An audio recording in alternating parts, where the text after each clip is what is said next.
This is FanStream Sports. Can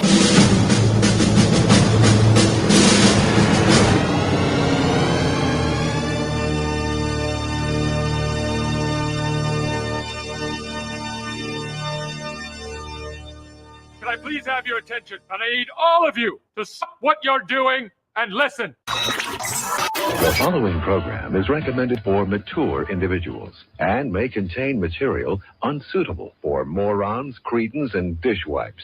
If you are a moron, please turn off your radio, because we don't need any more stupid, narrow-minded, pencil-neck geeks who would know the First Amendment if it came up and bit them on the butt. Thank you. Yes! Here we go! I guess I want to take this opportunity to tell you a little bit about my pants.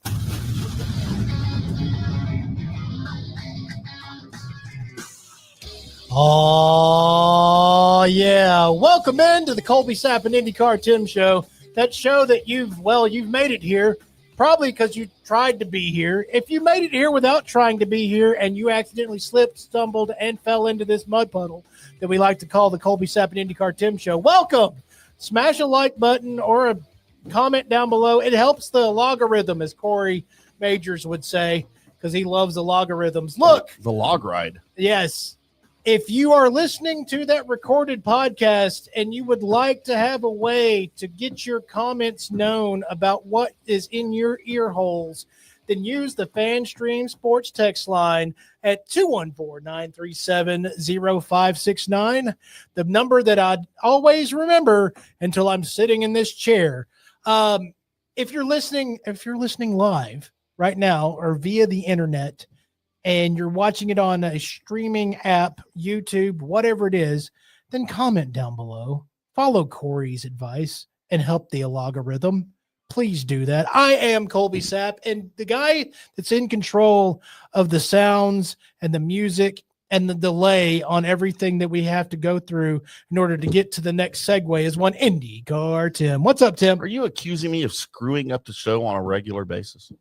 I don't know if by now it's called screwing up the show or just following the pre-described format. It's just kind of what it's become, right? Yeah, it's where I suggest that maybe a segment's coming up, and then you hem and haw and tell me to vamp until you can get the actual title of the segment up, Yeah. and then you say, I used to have music for this segment, and then you find the music, and then we start playing it after I've gathered about the words for a little bit and hung by the word fire until there's smoke. I would say that is all accurate. So that's pretty much what we've got going on. Look, the show that we have, besides this opening, I don't know, Supreme Pizza or trash can lid of a segment that we'll be going through where me and Tim banter back and forth about random bullcrap until we get to what we need to get to today. That's happening right now. After that, we'll get into a little what day is it. Then after that, we've got your Colby Sapp and IndyCar Tim sports report where we give our takes on the sports topics of the day. After that, it's the good, bad, and the ugly, where we go through all the people that were born on this specific day. And then, the people that I think are famous enough to make the list, we do that. I have a mystery shotgun, which involves pretty much all the things that I deeply care about, which include comic books, video games, and pretty much and maybe just a little bit of wrestling sprinkled in now and then. Because TVs and movies sometimes too. Yeah, which is usually in the realm of that sci-fi area. We're not going to discuss a whole lot of comedies or musicals during that part. Sometimes we discuss comedies.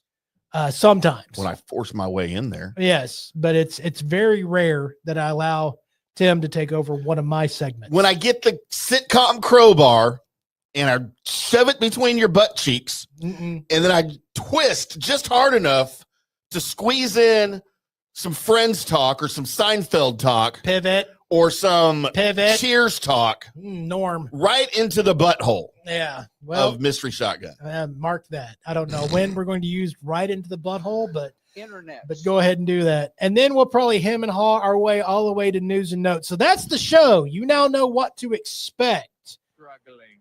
Tim did tell me as I was about to go on to my normal idiocies in the beginning of this segment that he had something that he wanted to bally about at the front of this thing. And I am now tossing it to him in hopes that he remembers what the hell that was. I am taking over the opening segment, Colby. Wow. It's been a long time since I took over. Actually, the last time I think I took over this opening segment was when I had a pet die. Okay, yes. And oddly enough, this has to do with a pet dying. Man. No, I did not have another pet die. Okay. However, or as my dad would, the sainted Eddie Joe would say, however. Okay. I heard something interesting on the radio this morning about our friends in Denmark. Really? Specifically the zoo in Was this Denmark. during Chop It Up with the RJ Choppy Was it? show? Yeah. So you know what? You know where I'm going with this. I think I do know where you're going with this. Because we love pets, yes. and we love those who love pets. We also might love the Sean and RJ Choppy show. We might love the RJ and Choppy show. Mm-hmm. Used to be called New School. Yes, it did. But they made Spittle never liked that, did he? You know what? I never liked it. I think he just wanted to go through, hey, let's just tell everybody who the stars are. Yeah, I agree with that. Like our show. Yeah. The Colby Sapp and IndyCar Tim show. Which was called something different until Ben Rogers said, hey, just use your name. Use your name, idiot. Dummies. Why do y'all want to be the Drunk Sports Podcast? It's like, well, I just walked into the Drunk Sports Podcast. I didn't have a hand in naming it. That was one IndyCar and one Big Red. Yeah, that was Red. Big Red and IndyCar Tim. So anyway, yeah, I believe that is where I heard it this morning. So then you know where I'm going with this. I do. There is a zoo in Denmark. I don't know if it's the National Zoo. I don't know if Matt Damon bought a zoo there. Mm-hmm, mm-hmm. Hey, we bought a zoo. Or what the situation is. However, they are apparently soliciting the citizens of Denmark. Mm-hmm. If you lose your pet, Colby, your pet die, your family pet, your beloved family pet that's a member of your family. Uh-huh. I like my pet sometimes more than I like my actual kids. Well, and I think a lot of people will fall into that. I'm not saying all the time. Right. Just most of the time. Okay. They want you at the Denmark Zoo to bring your deceased pet to them to feed to the animals. Okay. Rather than, going through the burial or the whatever you do. Now the RJ and Choppy show brought up a good point about this, because over here, and we've both lost pets. I've lost 3 pets in the last 2 years. Right. It is not cheap to dispose of a pet. It is not. No. To do it the right way. Mm-mm. Whether you want them to be buried, because I do have a pet cemetery very close to my house. We'll never have one of those. Thanks, Stephen King. And I do have a pet in said pet cemetery. Mm-mm. But it's not one of the most recent when it goes back 25 years. Back when that pet cemetery was literally in the middle of nowhere. Okay. Which is now in the middle of town. Right. Which is weird. There's apartments right next to the pet cemetery. I'm just waiting for something to happen to see it on the news. Yes. Ghost animals. But anyway, normally we go and we do the cremation thing. We get the paw print in the little book, and I actually have a shrine at my house because we've lost so many pets over the years to our passed on pets. We do. We have the little books with their paw prints. We have their collars with their tags. Right. Set up. We have pictures. And it's our little shrine. The kids were little when we started this. They're all idiot teens and 20s now. Mm-hmm. But they still love to look at it, And I do too. I walk past it every day in my house. But it's expensive to do that. It is. And I don't know what the normal cost in Denmark is to do something with your deceased pet. Is it expensive there like it is here? I have no idea how things in Denmark work. They probably just write a check. Yeah, they're all rich in Denmark. Mm-hmm. They have pretty hair and weird accents. But would you ever consider taking your family pet, Princess, to a zoo and donate it? This is like a donation.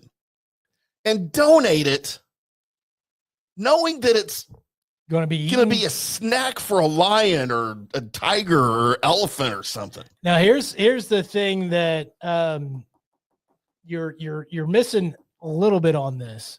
Maybe I heard a little bit more than you did. Probably. The what they want is not your dead pet. That they want hey, if you have a healthy pet that you just have to get rid of. Oh, that's not what I heard at all. Yeah. I heard dead.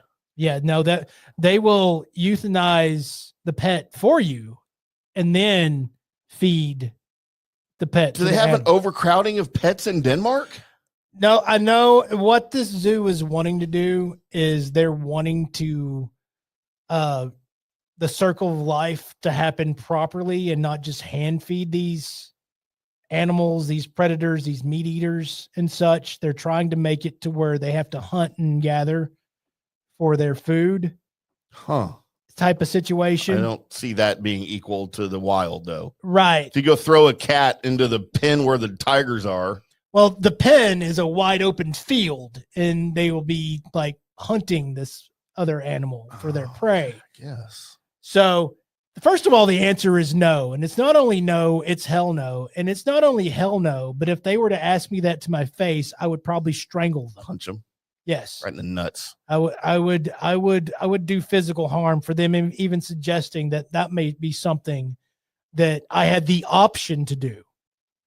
And that's pretty much where I think a lot of us folks that live over here on this side of the pond would think, because I know maybe us Americans, or some of us Americans, are a little strange with our pets as far as how much we love our particular animal. Because that was another question I had.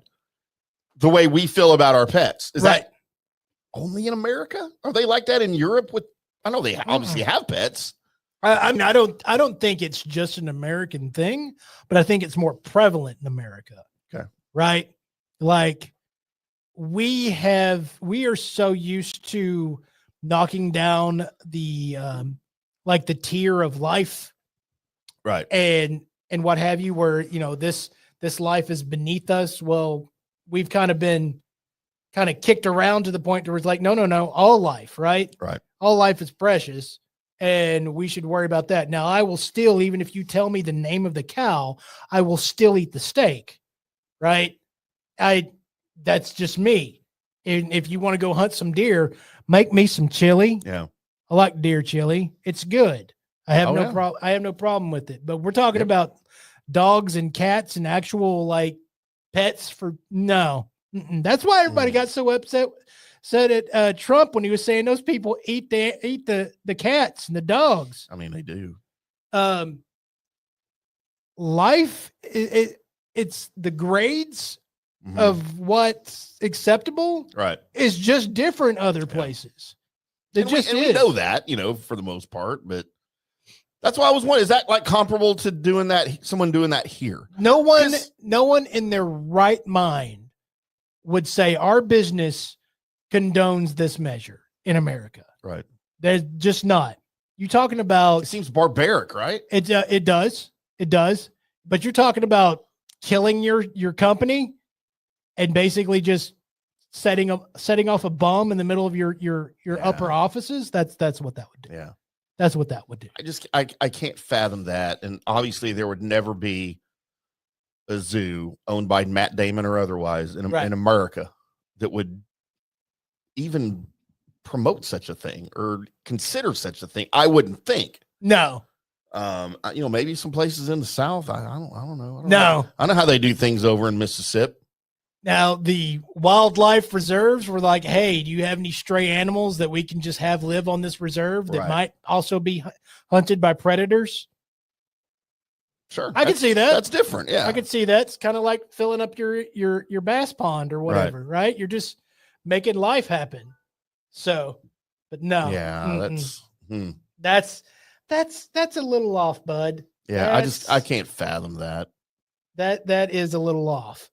And I do have an update over a story that I told not too long ago, Colby, about my Burger King drive-through. Yes. Remember the Burger King drive-through story where the poor lady couldn't speak English? And I went in to complain. And as I went in to complain, I wasn't the only one in there complaining. I was literally behind two other people that had gone through the drive-through before me that were in there complaining to the manager that they couldn't understand her in the drive-through. And it's terrible business. The whole point of the drive-through is to not get out of my car. Yet here we all three are follow-up, there's a very nice, attractive young woman working the drive-thru now at Burger King. I thought you were never going to go back to that Burger King.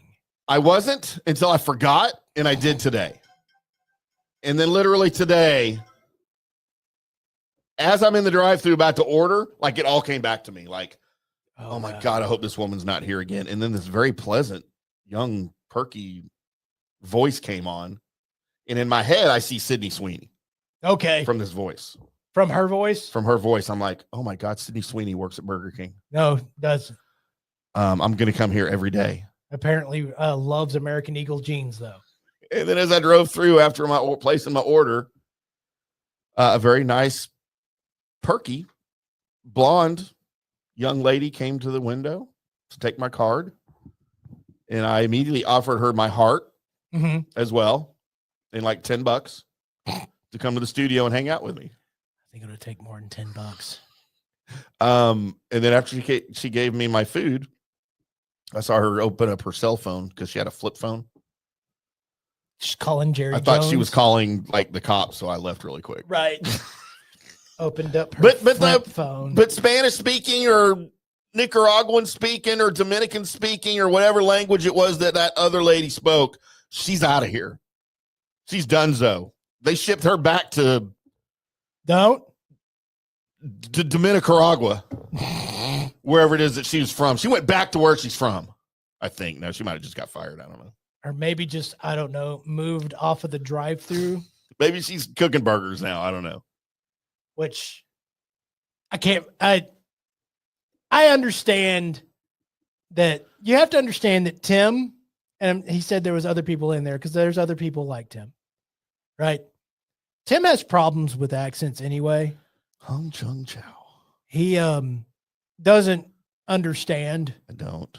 And pretty much any accent. I understand two accents, Colby. Northern Ireland and French. Everything else, I'm out, including British. Good day, mate. Yeah. So I don't get it. Tim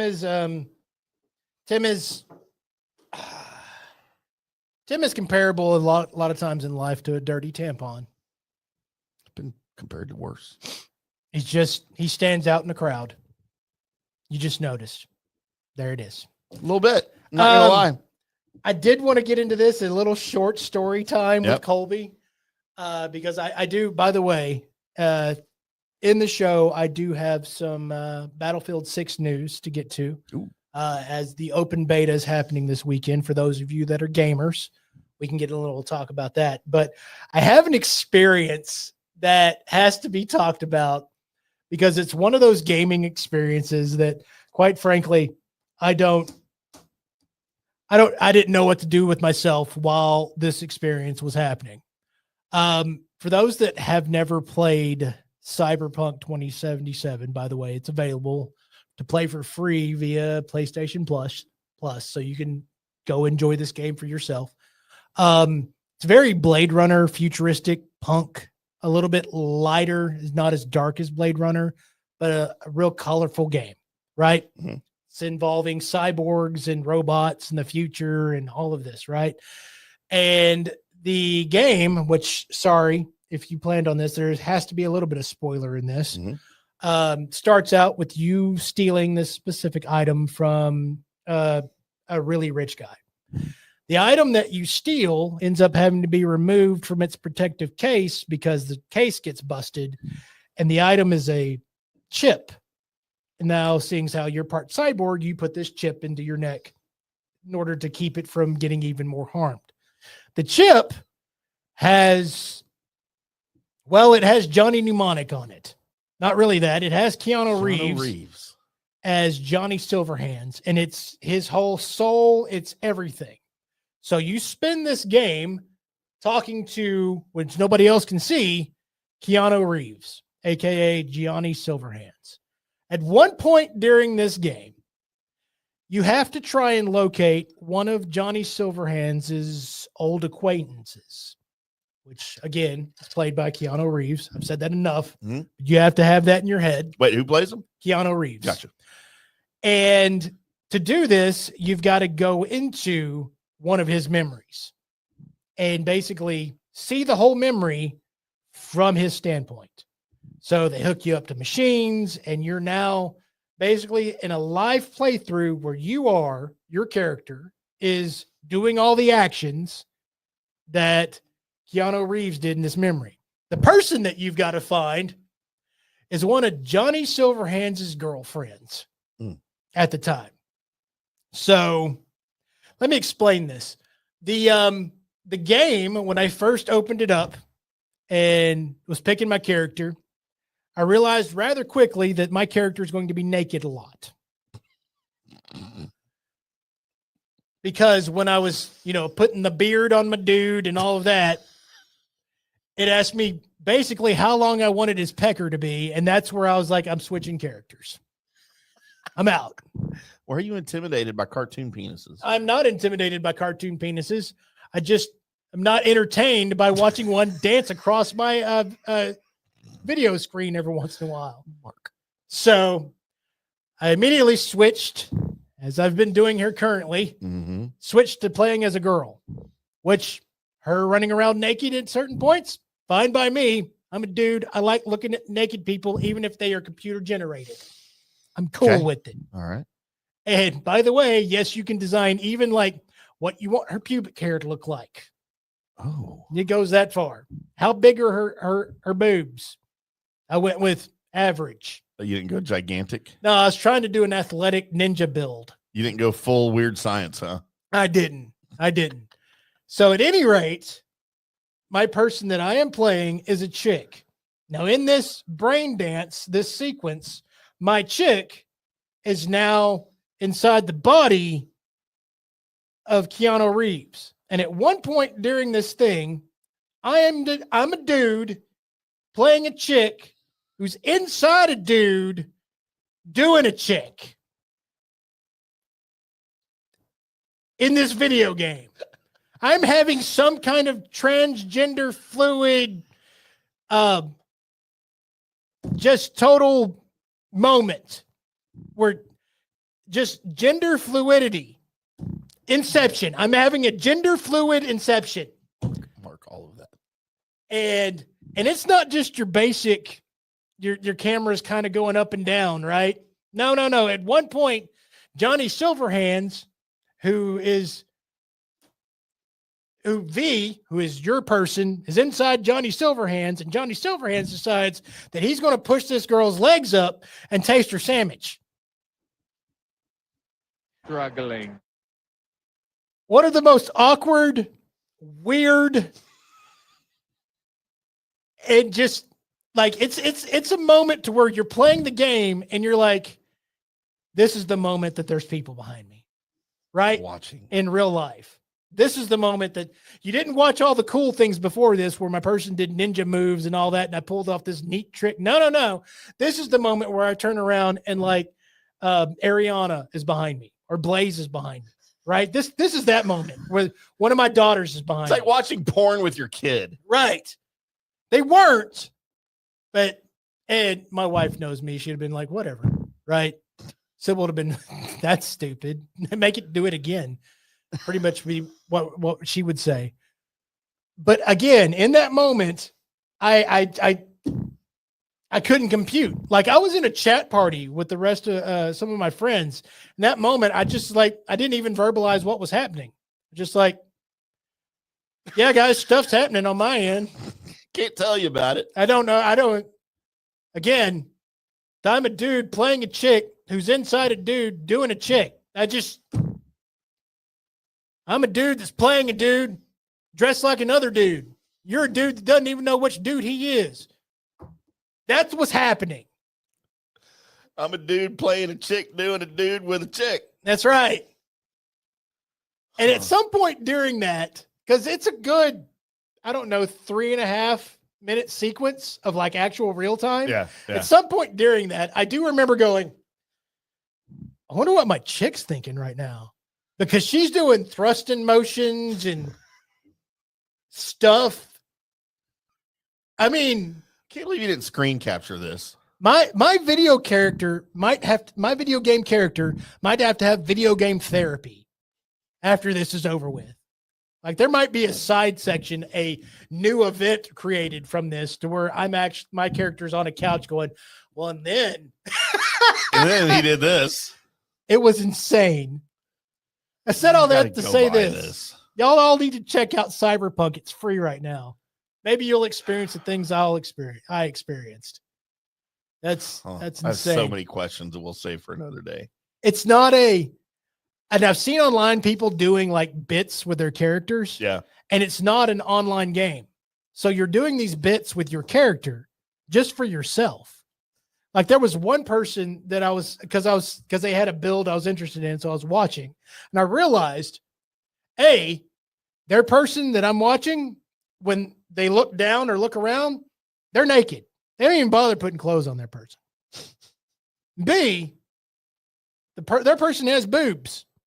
C, they also have a penis. That was actually one of the questions that I had. So yeah, you can do that. You can multitask the genitalia. You can tranny out your character. Yes. Which, I mean, if that's your thing, cool. But if you're just doing it for the joke, if you're just doing it for the meme, you're just doing it for yourself because it's a single player. Nobody else is there to see your character. Just you. It's just you. You're doing it for your own benefit. Colby, have you ever experimented with vibrating anal beads? So there you go. There is my character has. Yes. Among other things. Character's done some things, man. Experienced some stuff. I mean, my character's chopped off a lot of heads. That's kind of her thing. Just random dead bodies. But yeah, that game's a trip. I can't wait for the next one. I got to go home and play it tonight. Do you recommend me being a dude, playing as a chick, doing another dude? I mean, do you consider that a threesome? Have you know how to threesome, Colby? I mean, I wouldn't consider that a cyber threesome. I mean, so, Sybil was there. Technically, it's a foursome, right? You're. It's all semantics. It is. So wait. So in this, Tim, if it was offered to you, I have to ask now. Can't wait. If it was offered to you, and you were like, "All right," and they developed the technology that pushes VR to the next level. Okay. To where you're basically doing what this game calls a brain dance. Which I think they already have that technology. Yeah, where you can basically everything that happens to the character, you can feel it. And you can move around in the sequence, which by the way, when they do make this, I can't wait for the first action blockbuster movie to where you're just in the cab with like Matt Damon as he's Born 12 is happening. That would be amazing, right? That would be cool. That would be awesome. But so Tim, they offer you this brain dance where you're like, all right, you're Sydney Sweeney. Okay. Your Timness is now represented in the wrapper of Miss Sweeney. Okay. Right. But you can't do the solo career. You can't just run off to the laundry room and do the small load yourself. Ride the dryer. Yeah. You can't do that. Okay. You've got to go in and get populated by random superstar man dude. Okay. Are you taking that ride or are you passing on that? No, I'm going to pass. I don't want to do randos. Oh, you have to select the dude. Is that what you just said? If I'm the girl, yeah, I'm going to be more picky about my body than I am with my body as a dude. This is a VR situation. Sure.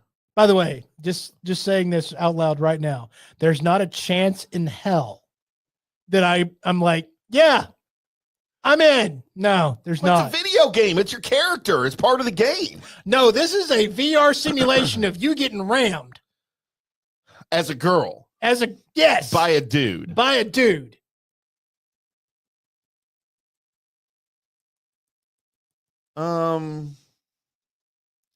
Hang on, let me put this in perspective for a second. I mean, you do what you need to, bruh. I just shorted the word brother for no apparent reason. I didn't. Bruv. I didn't even. You didn't go bro. I didn't go bro. You went bruv. Bruv.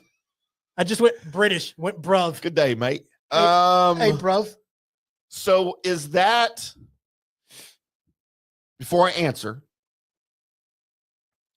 let me respond with a clarification question. Okay. Would that be considered worse or better than if you're just a dude watching gay porn? I don't think that level has to be really even like quantified. Okay, so but if you're watching not gay porn, if you're watching legit porn, like I guess gay's legit, that was the wrong word. Straight porn. Okay. You're watching a dude with another chick. Right. Isn't that kind of the same thing as what you're doing in the VR world? You're just playing as the chick? I mean, it's not real, it's VR. How is it different? I'm saying, but you feel everything that happens. I don't have a vagina. I can't feel her virtual vagina. Yes, but it causes you to feel what a vagina feels like. How? Like stimulating your brain? Yes. Not like physically on my. Yeah, it's not going to rip a hole in your taint and Well, probably some dudes that are into that. Yeah, I'm pretty adventurous. Yeah, I'd say yeah. Yeah, I'm out. I'd totally go, and I might. In that case, I might even do randos. I'm out. Voluntarily raped, I believe, is what they call that. I'm Is there a still name out. for it? Yeah. And by the way, don't know if I approve of that particular phrasing. That phrasing? Right. Well, look. What's the old adage that you can't rape the willing? It's no longer rape if they're willing. Yeah, but It's just an encounter. It's a penthouse forum story. We are off the rails right now. we might be cyberpunk struggling. And this moment. I would like to point out that Colby's the one that got us here, not me this time. I am. I did it. Colby did this to me. Yeah, but it was more along your responses to what was going on, and I think we both had a hand in this, Tim. I think we both had a hand in this. But speaking of handing something else to somebody, Tim, do we have a day thing that we need to do? Colby. I need to ask you. Hey, Tim. Hey, Colby. What day is it today, bud? I'm really glad you asked me that because every show I have to come up with a day. And then have to come up with the intro, which still has the wrong year on it, Colby. It does. We're like 2 years off. I might elongate. Speaking of porn, I might elongate that open too a little bit. Okay. I don't know. Have you ever elongated your penis? I mean, that's what happens. To yours? Yeah. Oh, I might be doing it wrong. Colby, today is Finish Your Degree Day. Did you ever start a degree and not finish it? Yeah, kind of. I just ended up going a shorter path. Okay. I was trying to get a degree in real estate, and then I was like, Right. screw that. I'll just get a real estate license. Get your license, yeah. Yeah. I didn't know they had degrees in real estate. They do. Wow. Or they did. I got halfway through my real estate license classes. You need 6. I went through 3. And then I started a podcast. Okay. I got distracted. Okay. Still distracted. Colby, National Root Beer Float Day. By the way, the root beer float, I'm out. Really? I do Coke float. Okay. Vanilla ice cream and Coca-Cola. That's the only float I will eat. Drink. Consume. Now, the root beer float, I'm in on. Of course, the Coke float, I'm in on. With vanilla ice cream, or do you change it up? Yes, the vanilla ice cream's probably the best. Because my kid likes chocolate ice cream with root beer. I'm out. No, I'm not. Yeah. So there's a reason why it's called a cream soda. It's trying to mock the vanilla float. It's a mock float. I'm out. It's got to be vanilla and Coca-Cola. Colby, something you and I will never know anything about. It's National Regatta Day. Not National Ricotta Day. Not Ricotta Day. Regatta Day. What is the boat? The sailboat. It is? Regatta is the sailboat. Mm. I like watching boat races on TV. You ever watch those? No.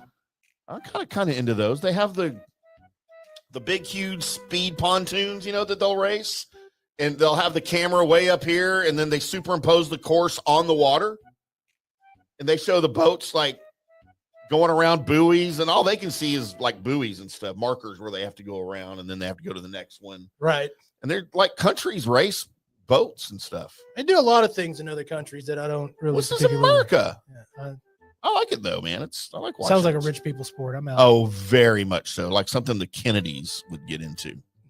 Let's go play some polo. It's like, man, I barely even want to wear a polo. I love wearing polos and the cologne. Best cologne that was ever invented. Polo by Ralph Lauren. I did find a soap that smells like my house in Athens. Bought it. Mothballs? No, it's because it was a redwood house. So Oh, wow. this soap smells like Redwood. Yeah. Sandalwood. I don't know what sandalwood is, but I like the beard oil. Works well for me. Colby, National Balloons to Heaven Day. I've done that before. Put a note on it. No. I think there was something on it. I can't remember. Have you ever tied a helium balloon string to your penis to see how long it would stay up? No. It's on my agenda for this weekend. Okay. Gonna need a big balloon though. Not. Colby, how about National Farm Worker Appreciation Day? I appreciate farmers. Do you? Yes. What about the farm workers? It's the people that work on a farm. So yes, I would think they would be called farmers as well. They used to call them slaves. I mean, at one point, yeah, that was what was happening. Why don't we have a National Slave Appreciation Day? Because I think we're trying to do away with the whole having slaves thing. All the more reason to appreciate them. I think this is a very slippery slope that you're on, sir. It's National Hiroshima Day.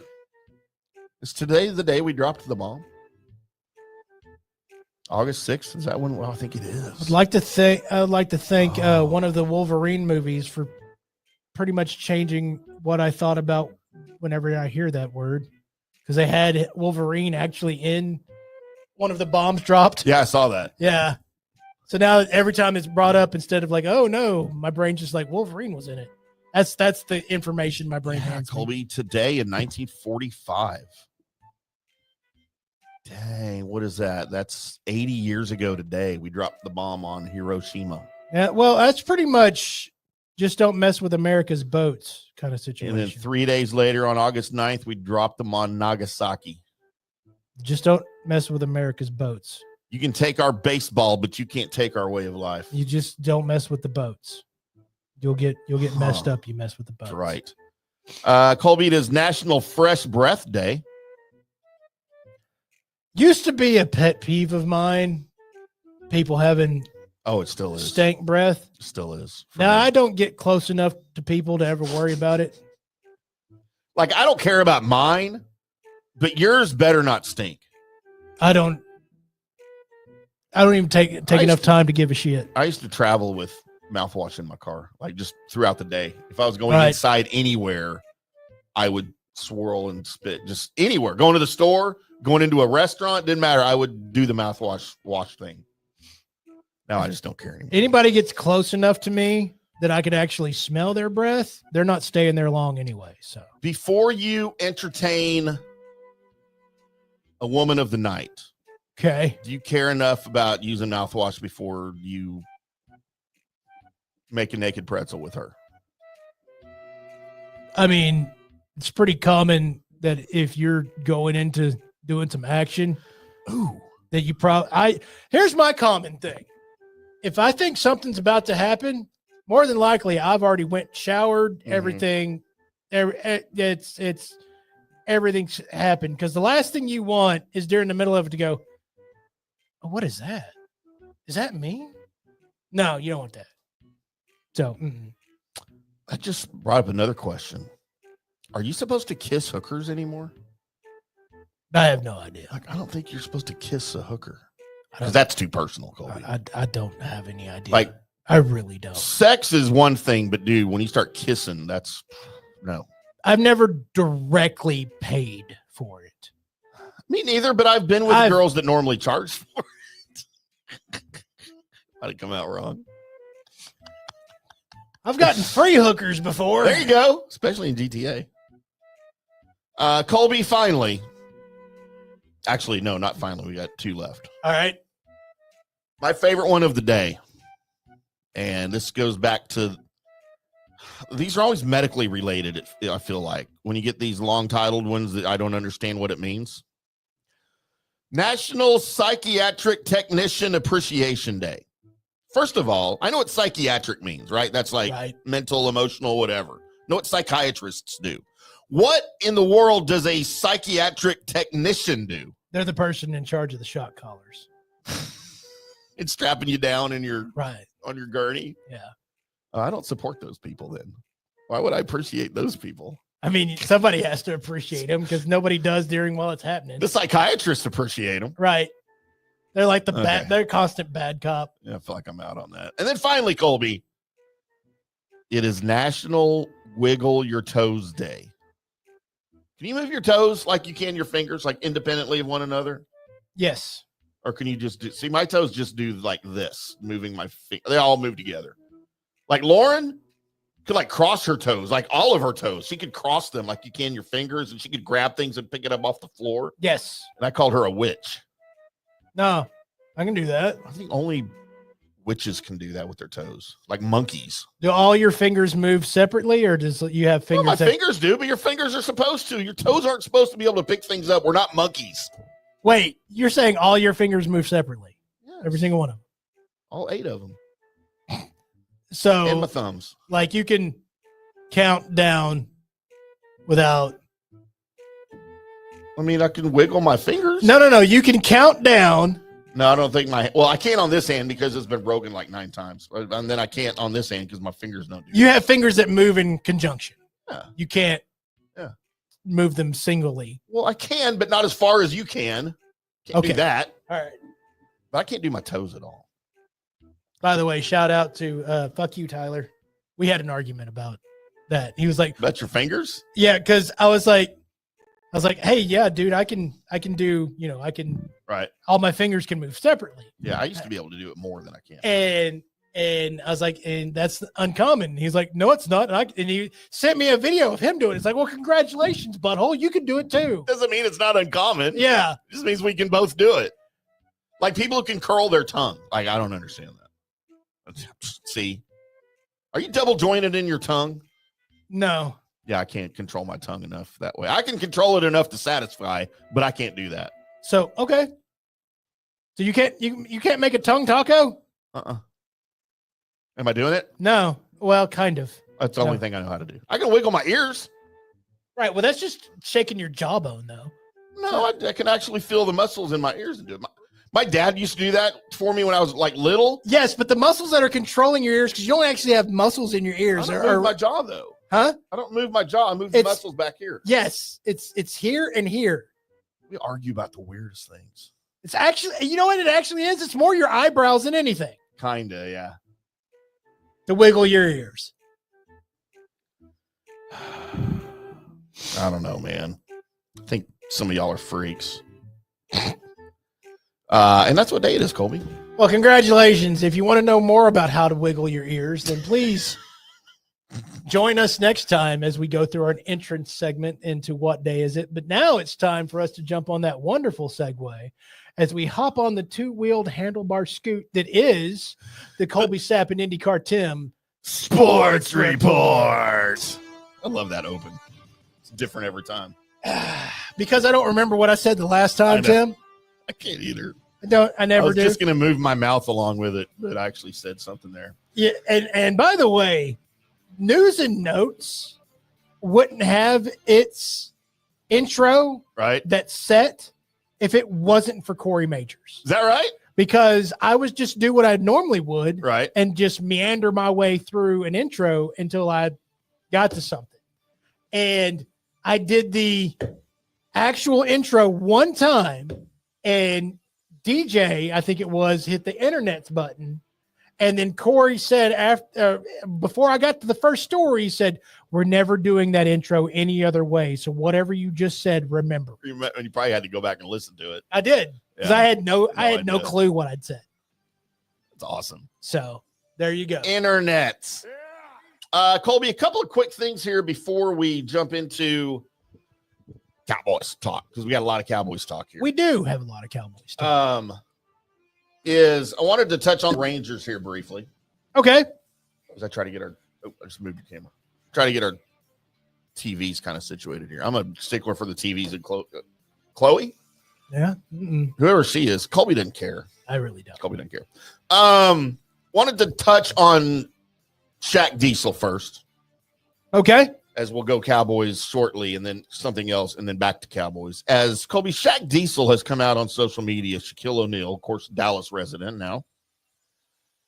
He said he'll put on a dress if the Cowboys lose the season opener to the Eagles. I'm down with it.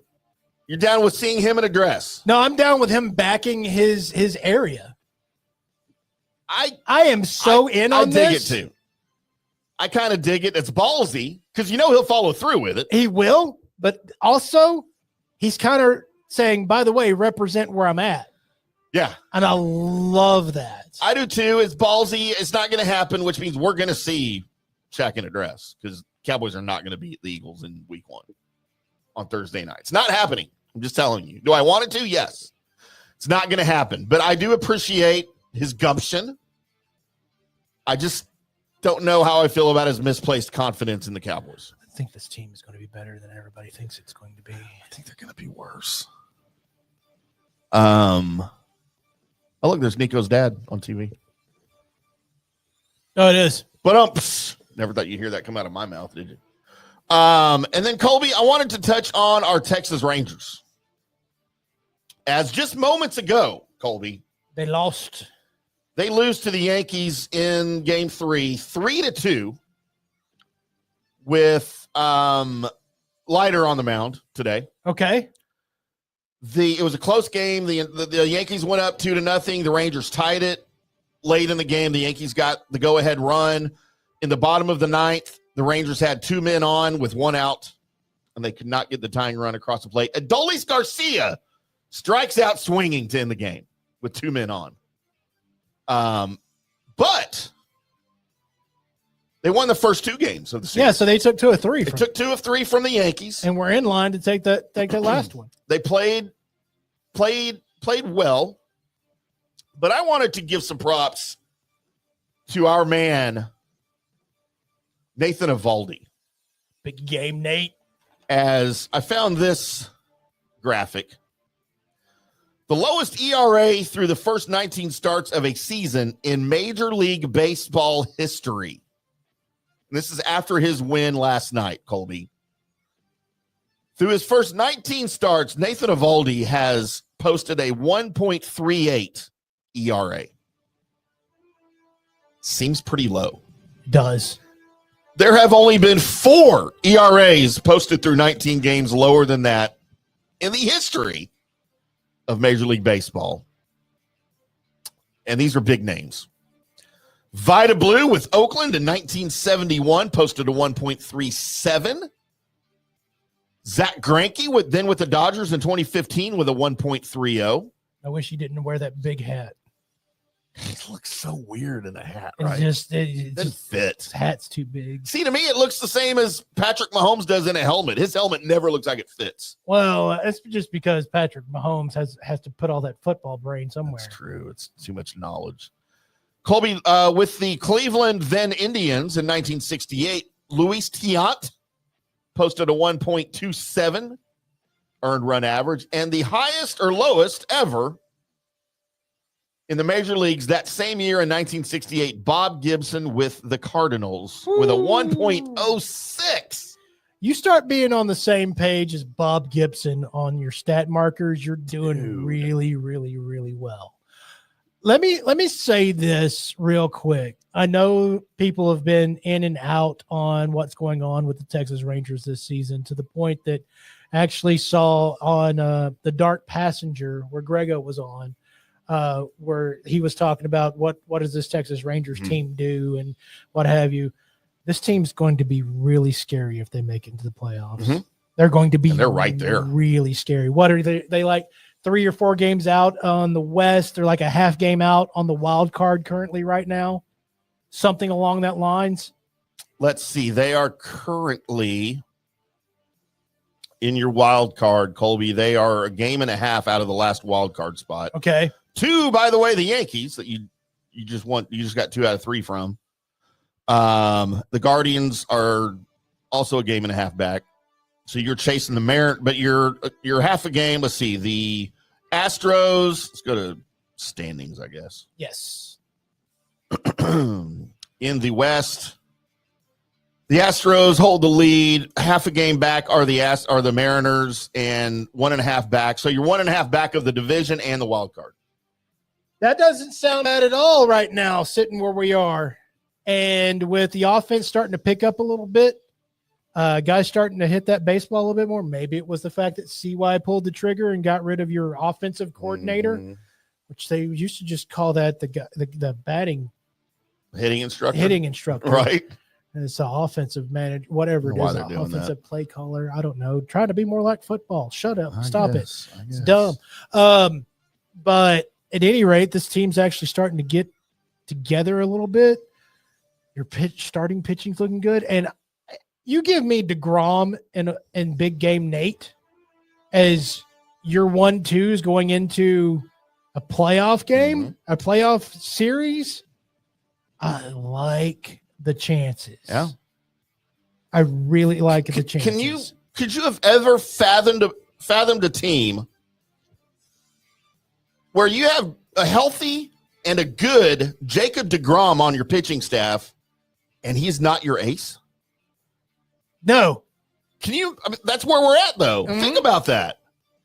That's where we're at right now with the Rangers. And you're going to go, if you get into the postseason, it's a moist season. Christian McCaffrey. Yeah. You get into that with these guys, and I'm gonna like where you're sitting at. I am. And you may be entitled, Rangers fans, to another lengthy playoff run by your Texas Rangers. And I would absolutely love if you get back in front of the Disastros after they also made some trades to build themselves up. And they brought the midget back. Yes. And you did your thing at the deadline and you got some pitching in here. I think you added to your strengths, because if your bats wake up, which again, it looks like the bats are waking up with the pitching that you've got, and you kind of bolstered that bullpen a little bit. It's not going to, well, I'm going to like where you sit. Yeah. I'm going to like where you sit. So Texas Rangers fans, this might be that point where you need to go ahead and tell everybody that, hey, if you may want to jump on the bandwagon now, because unlike last time, we're not just letting everybody back on this thing. Yep. You had already been here. I think you need to be here by now. Yeah. You can't jump on it in late August, September, when the Rangers are finally leading the division. Right. Like they did very early on, because everybody was on the bandwagon to start the first month of the season, and then the Rangers fell off a little bit, and then everybody forgot that baseball existed. Right. And now that the Rangers are crawling back into it, no, we're not letting you back up here. Yeah. You have to have been here already. That's right. Colby, finally, with some Dallas Cowboys talk. Woo! Jerry versus Micah. Seems like this is getting a little bit more heated than the past ones we've ran through. Right, because we went through this twice last year with Dak and CD before they inked their deals in the offseason. We heard of holdouts. We heard of negotiations going south. We've heard that this year with Micah. I'm already on record saying that Jerry should have just, if he wants him, Jerry should have locked him up right after the season ended. I think you could have gotten him for 4 years, $36 million. At the time would have made him the highest paid non-quarterback before all these receivers and other defensive ends and linebackers started signing their deals. Now you've got Myles Garrett in Cleveland that's making 40. Right. You got TJ Watt that's making 41. You got Daniil Hunter in Houston making 38. Now you're going to have to pay him at least 42. Yes. Probably more. If now this thing even gets done, because, and look, this is part of negotiation. Like, we understand this. The guy wanting to trade, the team waiting till the last, at least with Dallas, that's how they do business. And deadlines make deals, except for they don't, Jerry, because you always wait until after the deadline's over with, and then You come in when after the deadline and you say what you need to do. And usually during that, you've had to cave all the way. So this look of you being a strong and crucial and smart businessman on these things, you always end up looking like a complete turd out of these things, because the athletes get what they want at this thing. And the difference is, I think with Micah, and I know that, Dak, and I'm not saying Dak and CD and other guys that have gone through this didn't respect themselves, but I think Micah respects himself a little more. And I think he completely resents all of this. For a guy who grew up watching the Cowboys with his dad in Pennsylvania, cheering for the Cowboys, that wanted to be a Cowboy. You remember when he got drafted, he almost broke down in tears. He couldn't believe it. This is where he wants to be. This is where he wanted to finish his career, play his entire career, however short it might have been, because he said he didn't want to play forever. But now the team that he loves so much, I think he's had enough, man. I'm starting to believe he may have played his last down with Dallas. I don't know if I'm there with you yet on this. What I think I see happening, and I'm not far from being there with you, but what I see happening with this damn thing is there was some slight every once in a while in the media where Jerry might say something that might be shown as like a shot at Dak or a shot at CD. Right. It was slight, but if you were paying attention, it was also happening. Now, with Dak and with CD, you weren't going to see them run out to social media or a reporter and offer their return fire. That's just not how they dealt with it. It was in-house. It was, he can be the jerk owner if he wants to, but I'm the bigger person, and I'm going to keep my gripes to where I'm just going to tell him to his face. Right? Micah's not that dude. No. He's not that dude. And it's not that I don't respect what style of dude Micah is. I do.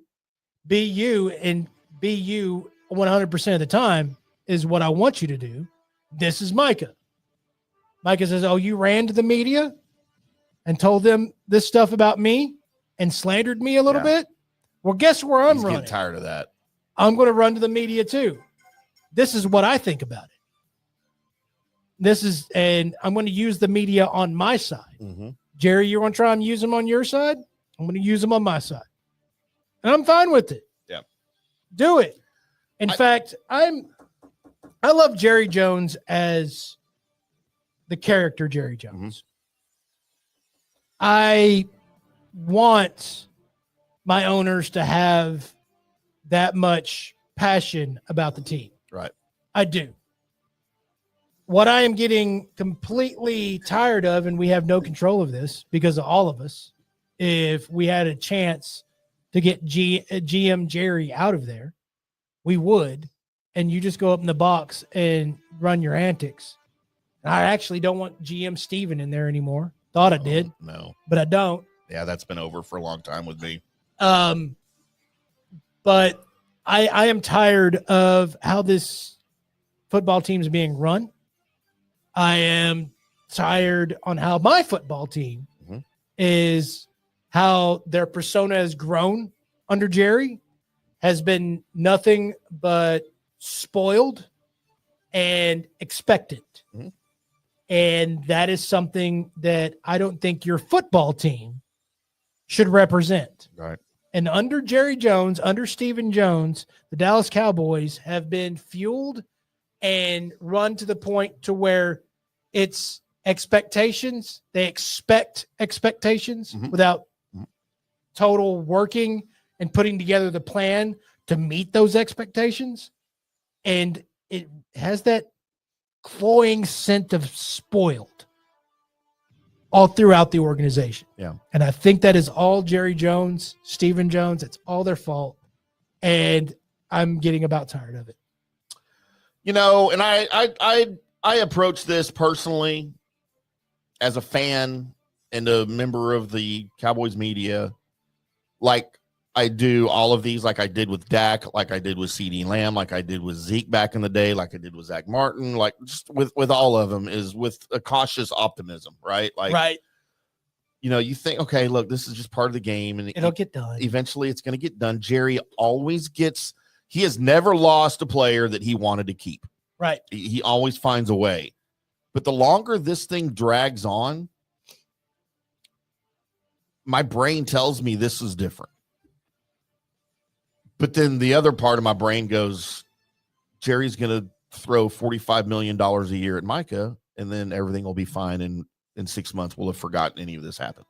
I mean, probably. That's probably what's going to happen. Now, is everybody going to forget what's happened, even if he gets his money? Is Micah going to forget this? I think it's going to take Micah a little bit more than just, I signed it because I like the money. Yeah. It's going to take him a little bit more to get back into, okay, yeah, you know, we made it past the business part. We're back to being friends again. Well, and look, and here's another thing with this. Is Micah has already been on record as saying he didn't want to play for a long time. Right. Like age 30, he may call it quits depending on where he is in his career, right? You wonder if this experience will accelerate that now. Like, is he going to be so tired of the business side of it that it's ruined the fun for him and he plays out another 4-year deal and he's done? He's like, I can't go through this again. I can't go through a contract negotiation again the way it went last time. I'm not doing it again. I'm done.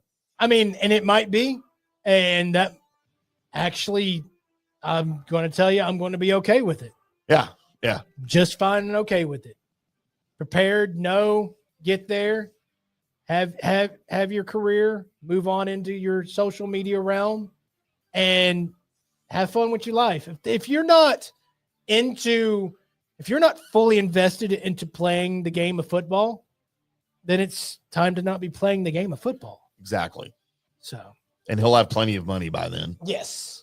He won't have to worry about it. So, you guys let us know what you think about Micah Parsons and Jerry Jones and how Jerry's running this thing, and is he handling it right? No. Did Micah renege on a handshake deal that they had, which is what Jerry's claim is? And, you know, I love the handshake deals and I love Jerry's faith in those, but you can't live by those anymore. No. I kind of feel like that's a mistake that he may have made. Well, and also, Jerry, you have to stop at some point doing deals with your players without their agent being there. I get that, though. I mean, I know it's not the right way to do it anymore, but I completely understand why he does that. Oh, I can too. I hate it. I can too. It's so that he can honey talk the player into signing what he needs to sign. And We're family. The agent's there to make that guy get more money.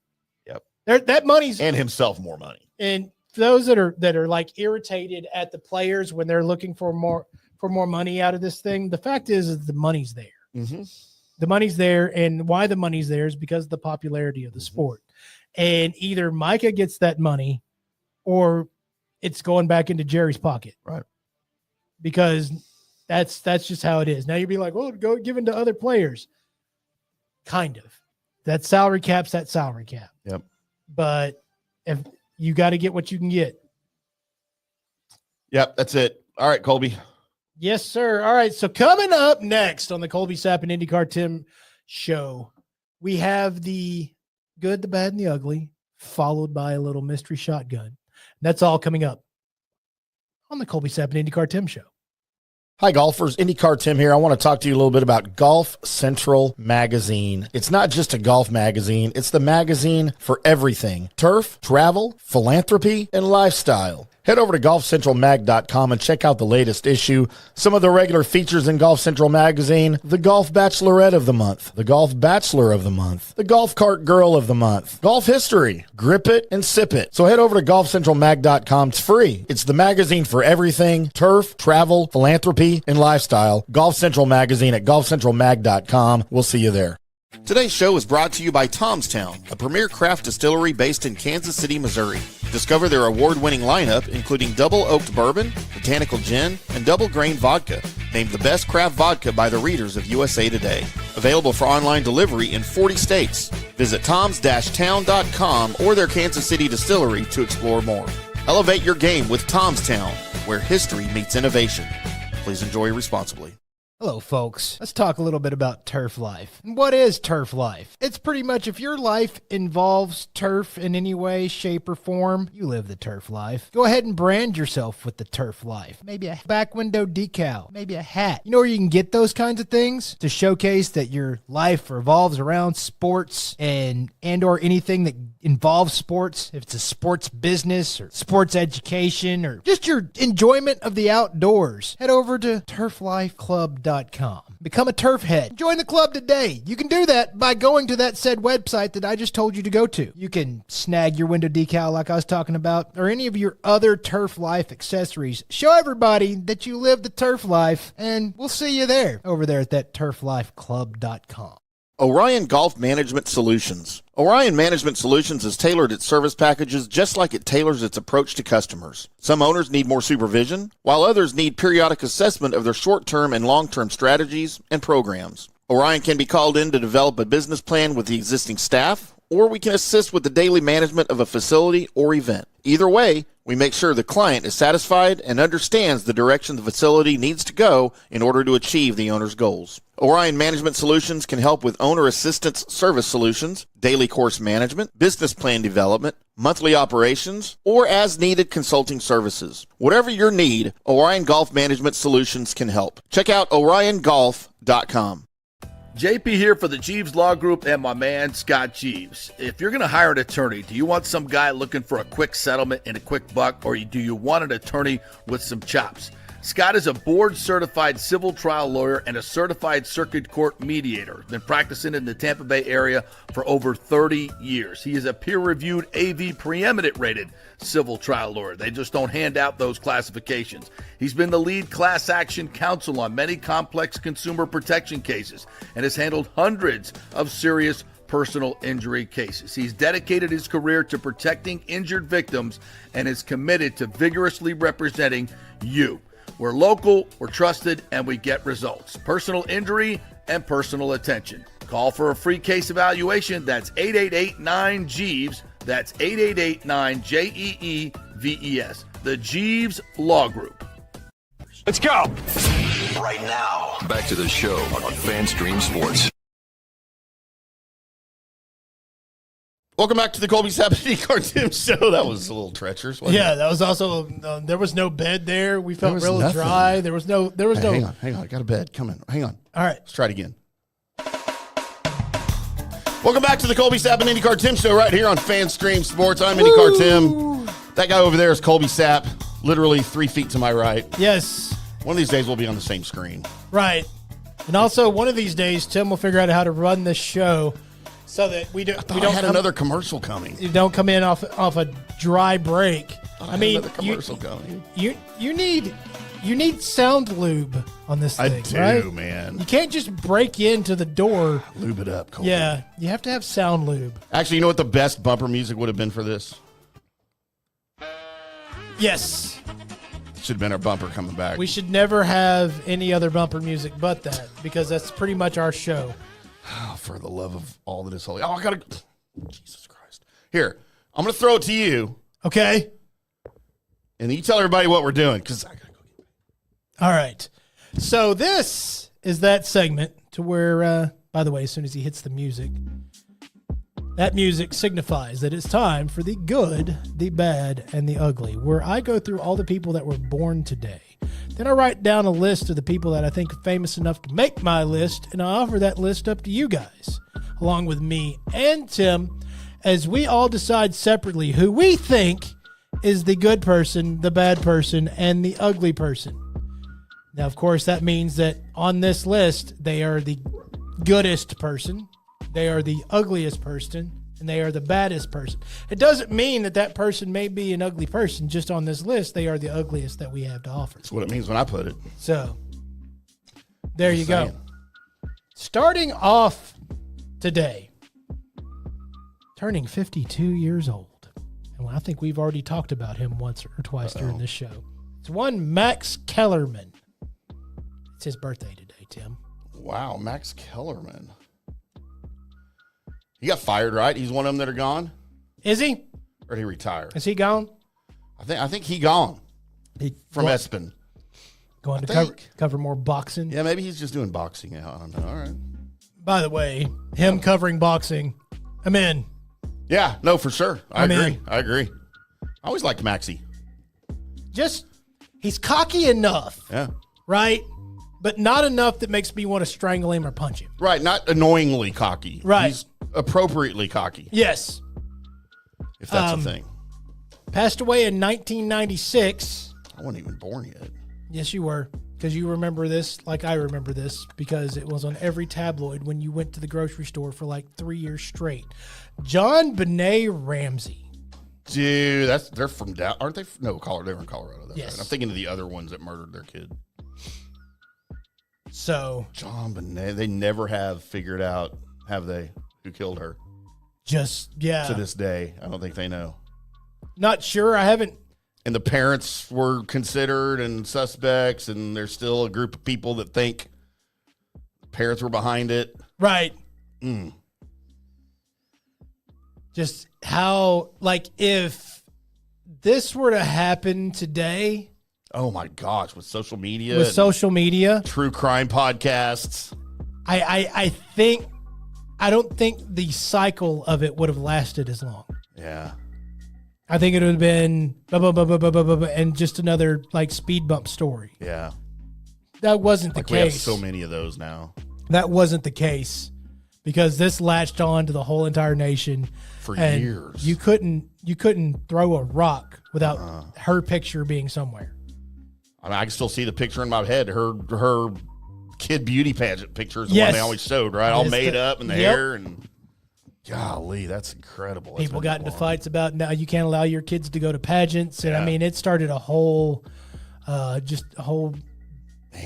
big thing. Dang. Yeah, no, that was rough back then. This guy has directed some things that made you go, wow, that's really cool. Uh-oh. He's also directed some things that made you go, never direct anything again, you jerk. Oh, no. Turning 55 years old today, one M. Night Shyamalan. I thought you were going to say Steven Spielberg. M. Night Shyamalan Ding Dong. I don't know that I've ever liked an M. Night Shyamalan movie that I've seen. I See Dead People, dude. I mean, okay. Yes. It was okay. You didn't. I mean, that was a good movie. I think I saw it before I knew it was an M. Night Shyamalan movie. Right. Well, I mean, that was like one of the movies that made everybody go, hey, M. Night Shyamalan. But now he's been exposed. He's not that great. I don't think it's been exposed. I think he just had some movies that the Shyamalan twist was just like, it's overdone. Okay. Great. The aliens are like Signs was him, right? Yeah. That was a horrible movie. Oh no, it's The Water. It was so bad. The Village was horrible. Well, I don't even know if I can name another M. Night Shyamalan movie. I mean, I know there are, but his Avatar was completely trash. Ugh. He did the Avatar. I'm out. He did the Avatar because his kids were fans of the Avatar anime. Really? And so he wanted that movie. Like the Airbender Avatar? Yes. He did one of those? He did a live action Avatar, The Last Airbender. Okay, I remember that movie. I didn't realize, I guess, that was him. Yes. All right. It was bad. It was real bad. Of course it was. F-U-M. Turning 49 years old today. She's only 49 years old. Delta Burke. Always screw up her first name. Oh, no. Soleil Moonfry. Soleil. Yes. I just said before I said it, I always screw up her first name. She had big boobs back in the day, Cole. She had one of the most popular breast reductions in history. Yeah. Where she got I don't know if it was popular, but it was famous. Wasn't popular to me. I like those fun bags. Punky Brewster got rid of Brewster's Millions. Yeah, she got 1 million cc's taken out. I wonder what happened to it. Think she kept it? You think she's got a jar where it's just the rest of her on her mantle in case she ever wanted to put it back? Yeah, just in case. It's like a bionic part where every once in a while she's like, "Oh, hey, look, I got big boobs again." She just attaches it like Legos, like she's Mrs. Potato Man. This is Potato Soleil. She's cute though, right? Like, oh yeah, she's up to be. I don't know that I'd call her hot. Oh no, But she's been in some stuff that we've seen her that I remember thinking like, oh, all right, well done, Mr. Moonfry. Right. Kudos to your dad for building you like that on his computer. I don't think everybody needs the weird science reference tonight, Tim. There's not enough of those in the world, Colby. By the way, we do need to recreate some of those old trailers of just you and me. I'll bring the bras to wear on our heads. Right. Got plenty of those at home. Just recreate old 80s trailers. God, that would be so funny. That'd be hilarious. Wait, if we do Back to the Future, who's going to be Doc? I don't know. I think. I think out of the two of us, probably I should be the Michael J. Fox character. I mean, maybe. I'm not denying that. What's Johnny going to be? He should be Doc. He's Doc. He's Doc. He's Doc. I'll be Einstein. I'll be the dog. He'll just be Biff. Biff. Throw it in there. The other thing that I want to do, by the way, at some point, is I want to go take things that maybe people like don't care about owning the rights to anymore and just recreating shorts as those people. Like characters. Yeah, like us just recreate the Three Stooges in shorts forms. In color and everything, right? No. Try and make it in black and white and all of that. And old-timey? Yeah, but no, old-timey, but dealing with modern situations. Okay, like, right. how would the Stooges deal with Facebook? I think that would be hilarious. At what point do we hit each other? Because nobody does that anymore. It's not funny. No, it's how the Stooges would deal with it. So there's going to be a lot of hitting each other. You know, the most recent movie that they made, I thought was really good. And it put the Three Stooges in the modern world. Right. But they didn't understand any of it. Like, they didn't get cell phones. And like Uber, I don't even know if Uber's around. I forget what year this came out. But I remember thinking like it was done really well. I really enjoyed it. It's along the same lines of it was good, just nobody saw it. Yeah.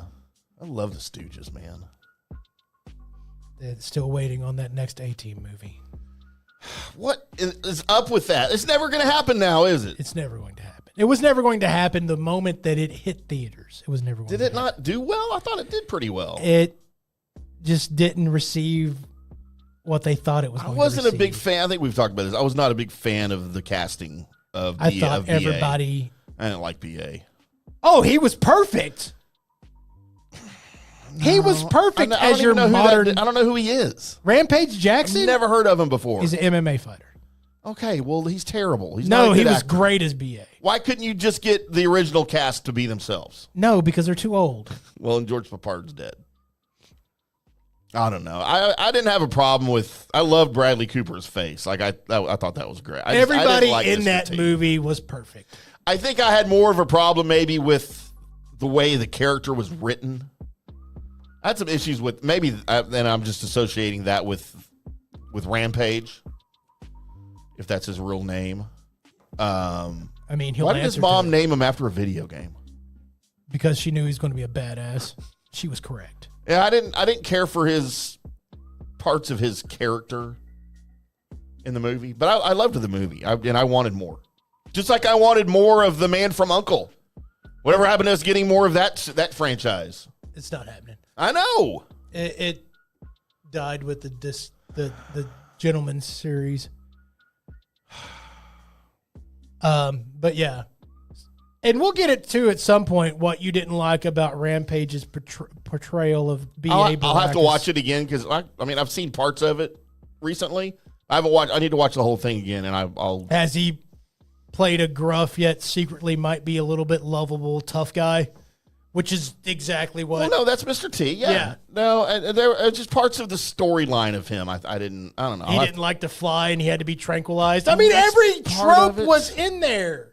No, I get it. The character was portrayed properly.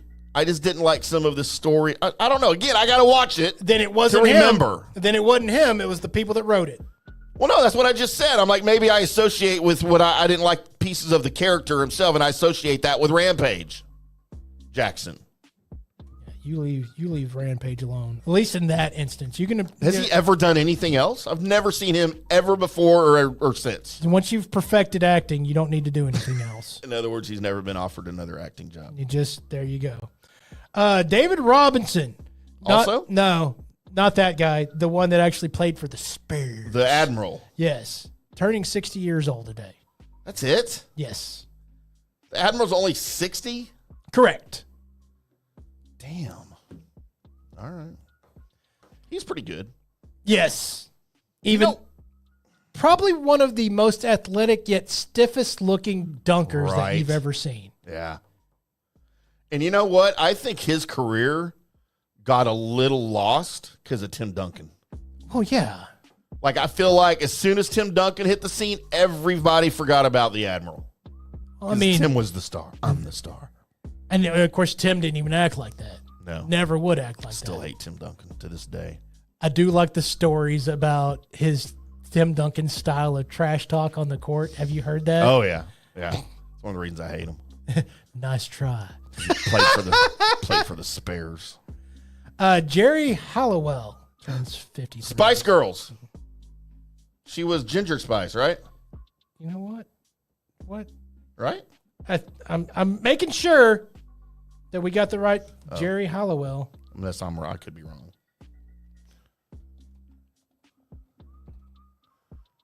Yeah, it's Ginger Spice. All right. Yeah. Yes. Pop singer. Yes, you're correct. And she's married to Christian Horner of Red Bull Racing, Formula One, mate. Good day. You bugger. It's my British accent. Passed away, and it's not a good British accent. Say it was good. I said it was mine. Passed away in 1987, Andy Warhol. I wasn't even born yet, Colby. I was 10. Can you imagine if Andy Warhol was like doing his stuff today? Yeah, it would get lost in the rest of the stuff done on social media. Well, everyone did that to copy him, though. But he'd be doing it first right now. No, because people would be doing their wild ass crap on the internet now, and what he's doing wouldn't even hold a candle to it. I like Andy Warhol. He was weird. Yes. I can't say I liked Andy Warhol. I can just say he was weird. Okay. I liked him. I saw Andy Warhol at Start Club. Probably that year. Probably the year he died. Mm-hmm. Because that's about the time I was going there. Turning 63 years old today, one Michelle Yeoh. Yeoh. Okay. She sounds Asian. Yes. Gotta look Where would you recognize her work from? What is something that you would have seen her in? Did you see the greatness of Crouching Tiger, Hidden Dragon? Okay, then. She was I've never seen any of these movies. Tomorrow Never Dies. Yes. You've seen that?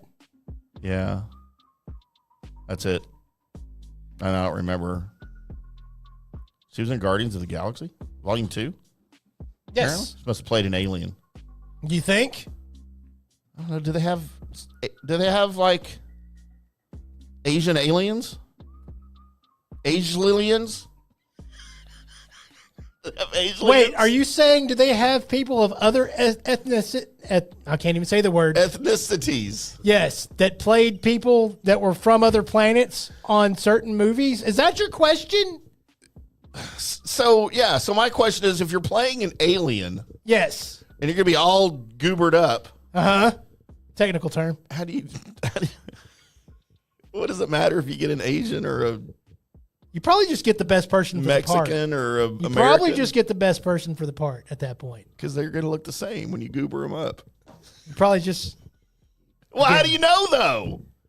I don't know. Maybe it's the test screenings. Maybe it's having do people that for aliens. It's all the same. Yeah, They have lines, Tim. I feel like this go get a stagehand. It's not just like the Xenomorph where it's just like, hey, we got to find out who's going to play the Xenomorph. No, the Xenomorph doesn't have lines, but there's other aliens and other movies that have lines, Tim. I don't know about that. Yes. Hell, the new Predator movie is going to have an actual Predator be the protagonist and talk. I don't know about that. It's a thing. All right, everybody, let me know if you're a fan of the Asian alien, the Asian. Yes. What's an Asian? This will be the title of the show. There's so many times when I feel in the middle of the show as we're going that this is the moment we get canceled. Like, it's not going to take. We're not going to stop doing our thing just because. Right. The canceling's not. But this would be. We would reach canceled status because of aliens. Yes. And maybe also because of how funny you think that is. I can't even talk right. Oh, and if they're black, Colby. No. They're the Blaslians.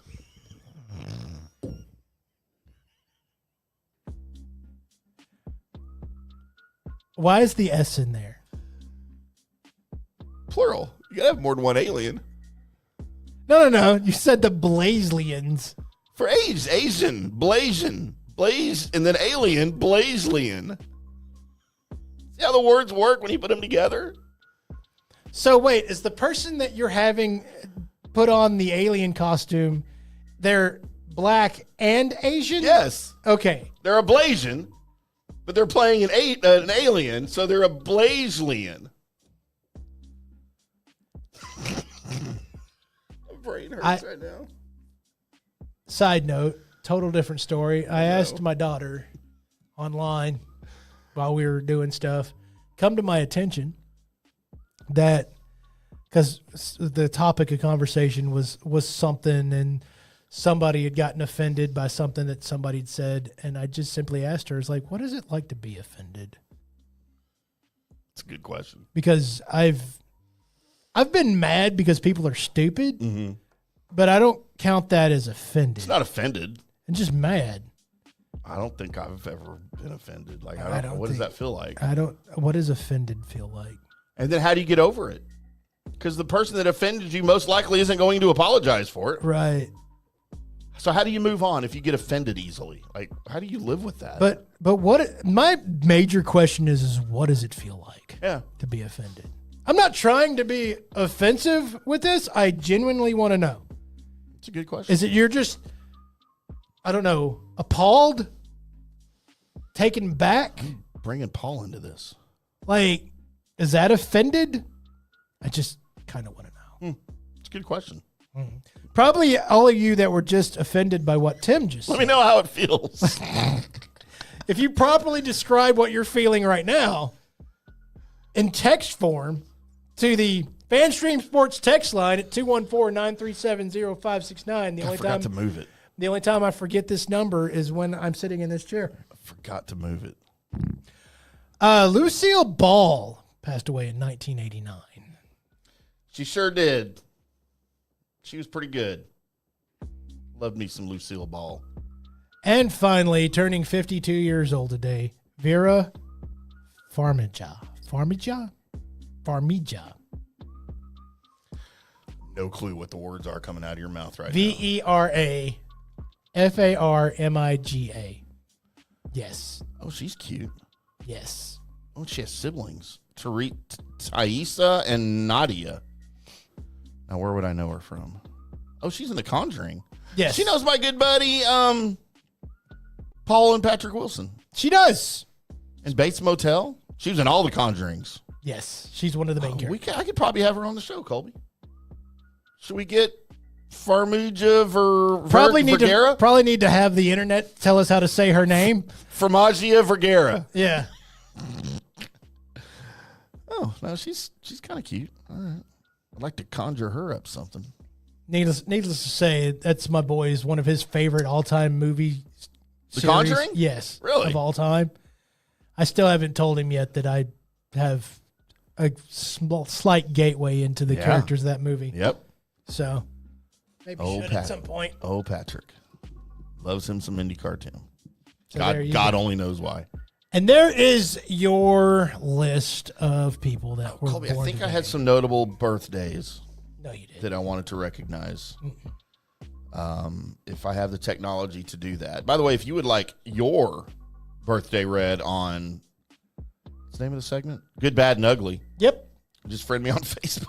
It's probably the best way to do that. Colby, yesterday, the great Donovan Lewis, Donnie Do himself, The BADD. had a birthday yesterday. Facebook target girl of mine, Sherry Martin, had a birthday today. When I say target, I was clearly unsuccessful in my quest, but I did not block her anyway. Just a bit outside. She lived just about outside of my driving range is what it was. And then classmate Shelly Gerke had a birthday on Monday. How do you feel about gherkins? I like gherkins. Okay. It tastes pretty good if you put syrup on it.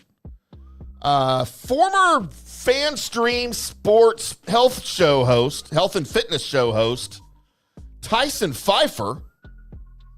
Happy birthday. Local comic, by the way. You can find him at most of the local comedy clubs in Arlington and McKinney and Dallas. He's a funny dude. And then Colby.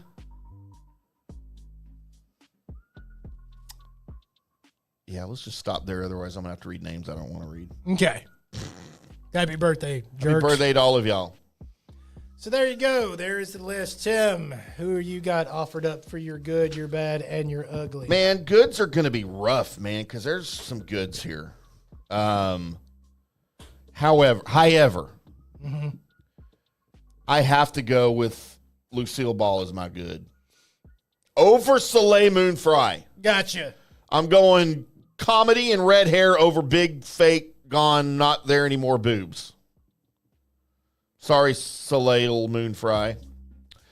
My bad, Colby. Oh, and Jerry Hollowell could have been a good too. My bad.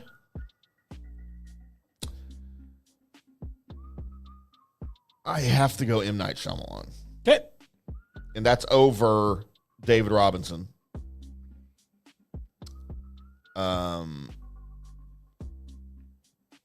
Because he played for the Spares, obviously. And my ugly, Colby.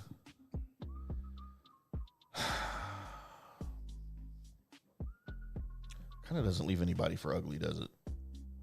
Oh, yeah. Andy Warhol. There you go, right there. I was There's about your to ugly. say. Sorry. There's one obvious There's choice. one obvious choice. One obvious choice. My good is Michelle Yeoh. You think it's Yeehaw? Michelle, yeah! You know what? I don't think I've ever actually heard her name verbalized out loud. Oh. But, and maybe I have, but also I don't pay attention. But I will tell you that I'm a fan of her work. So she is definitely my good. Even just for Crouching Tiger, Hidden Dragon. I'm in. Hang on, let me see if I can do this before it comes across everybody, because I want to get the official. I'm guessing it's Yao. We're going to get the official here, Colby. Let's bring the music down. See if we can listen to Michelle this. Yao. Yo. Yo. Oh, wait, we can slow it down. All right, there you go. We just figured that out. So there we are. Thanks, Google.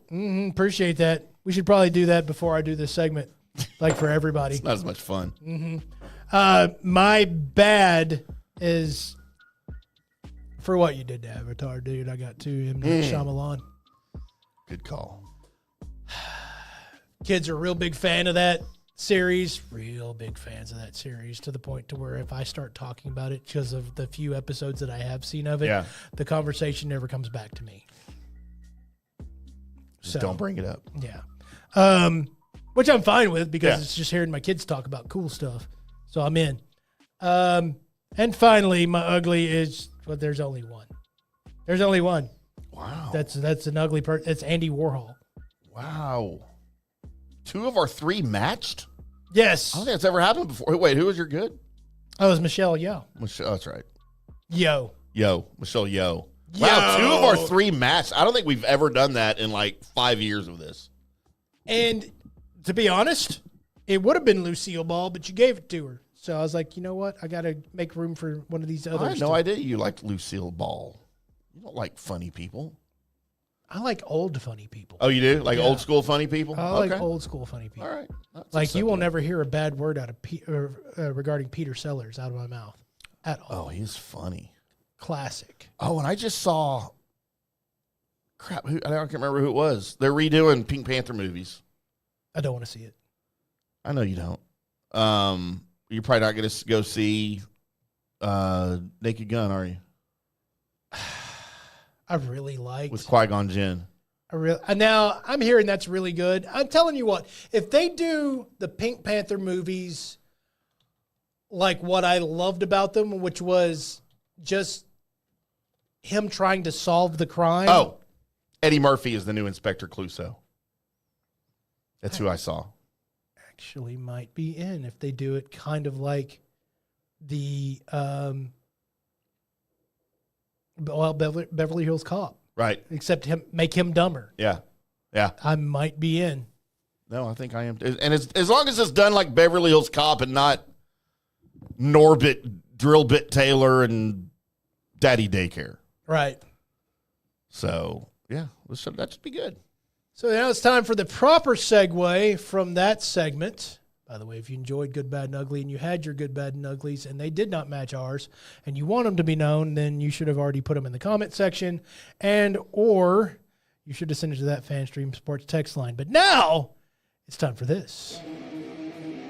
Oh, yeah. Welcome into Colby Sapp's Mystery Shotgun. I am your host, Colby Sapp, along with Pod Racer Tim. We got news on the horizon. First of all, let's get into a little bit of spoilerific things that are happening with that Fantastic Four movie that I promised. And I'm not getting into the whole movie, but there is that scene at the end of the movie. One of the extra scenes, post-credit scenes, that's at the end of the movie that shows Dr. Doom. And it shows Dr. Doom in the same room as Franklin Richards, which Franklin Richards is the child. That's one of the driving forces. That's the baby, right? That's the baby. That is Reed Richards and Invisible Woman, Sue Storm's kid. Right? Now, I've already explained to you. Franklin Richards is an Omega level mutant. He is badass. Like, the list of accomplishments for Franklin Richards includes at like the age of 12, he creates his own pocket universe to go to. To hang out in.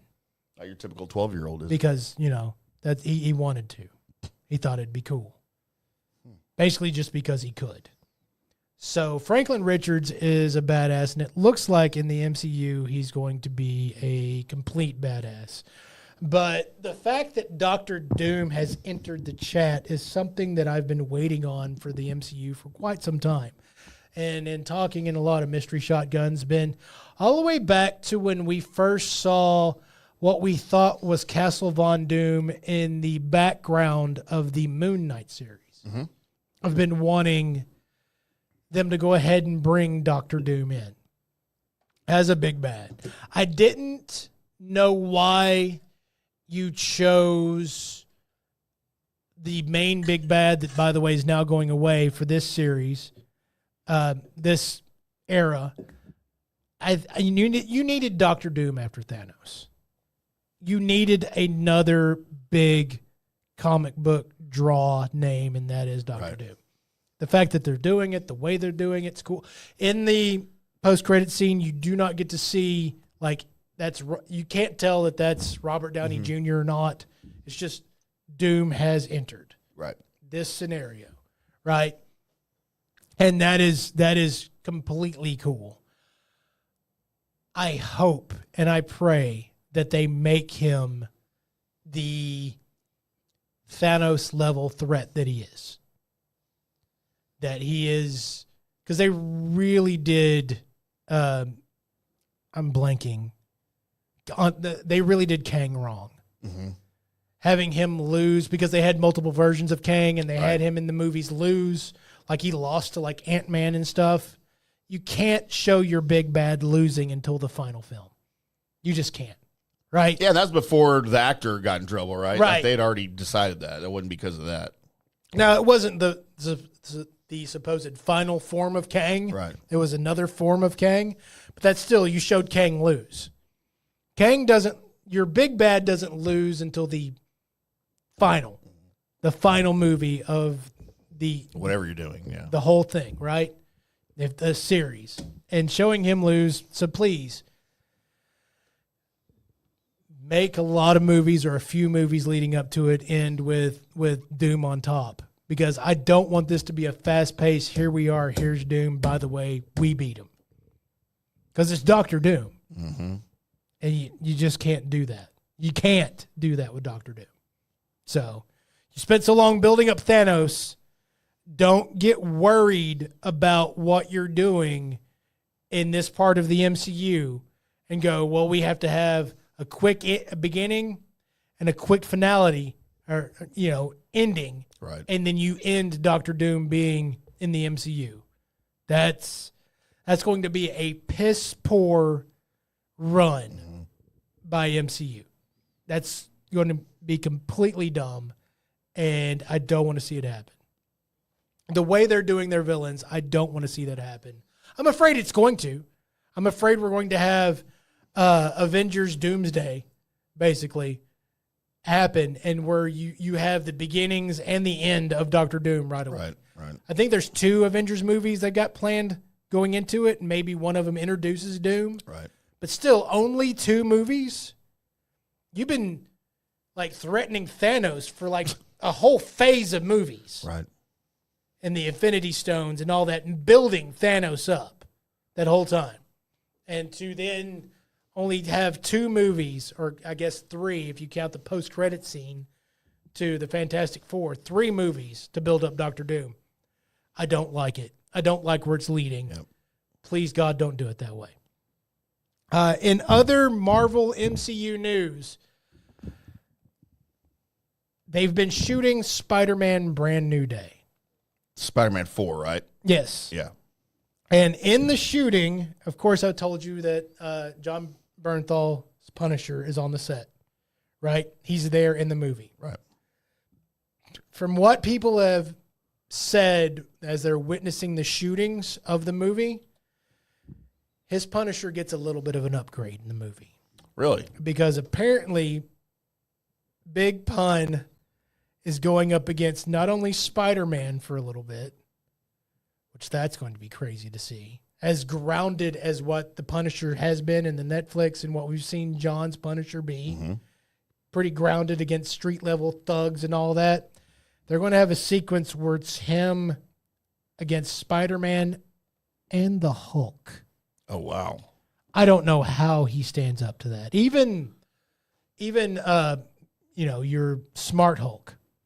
I still don't understand how The Smart Hulk. Punisher, by the way, they keep saying Smart Hulk's going away as quickly as they made him. Good.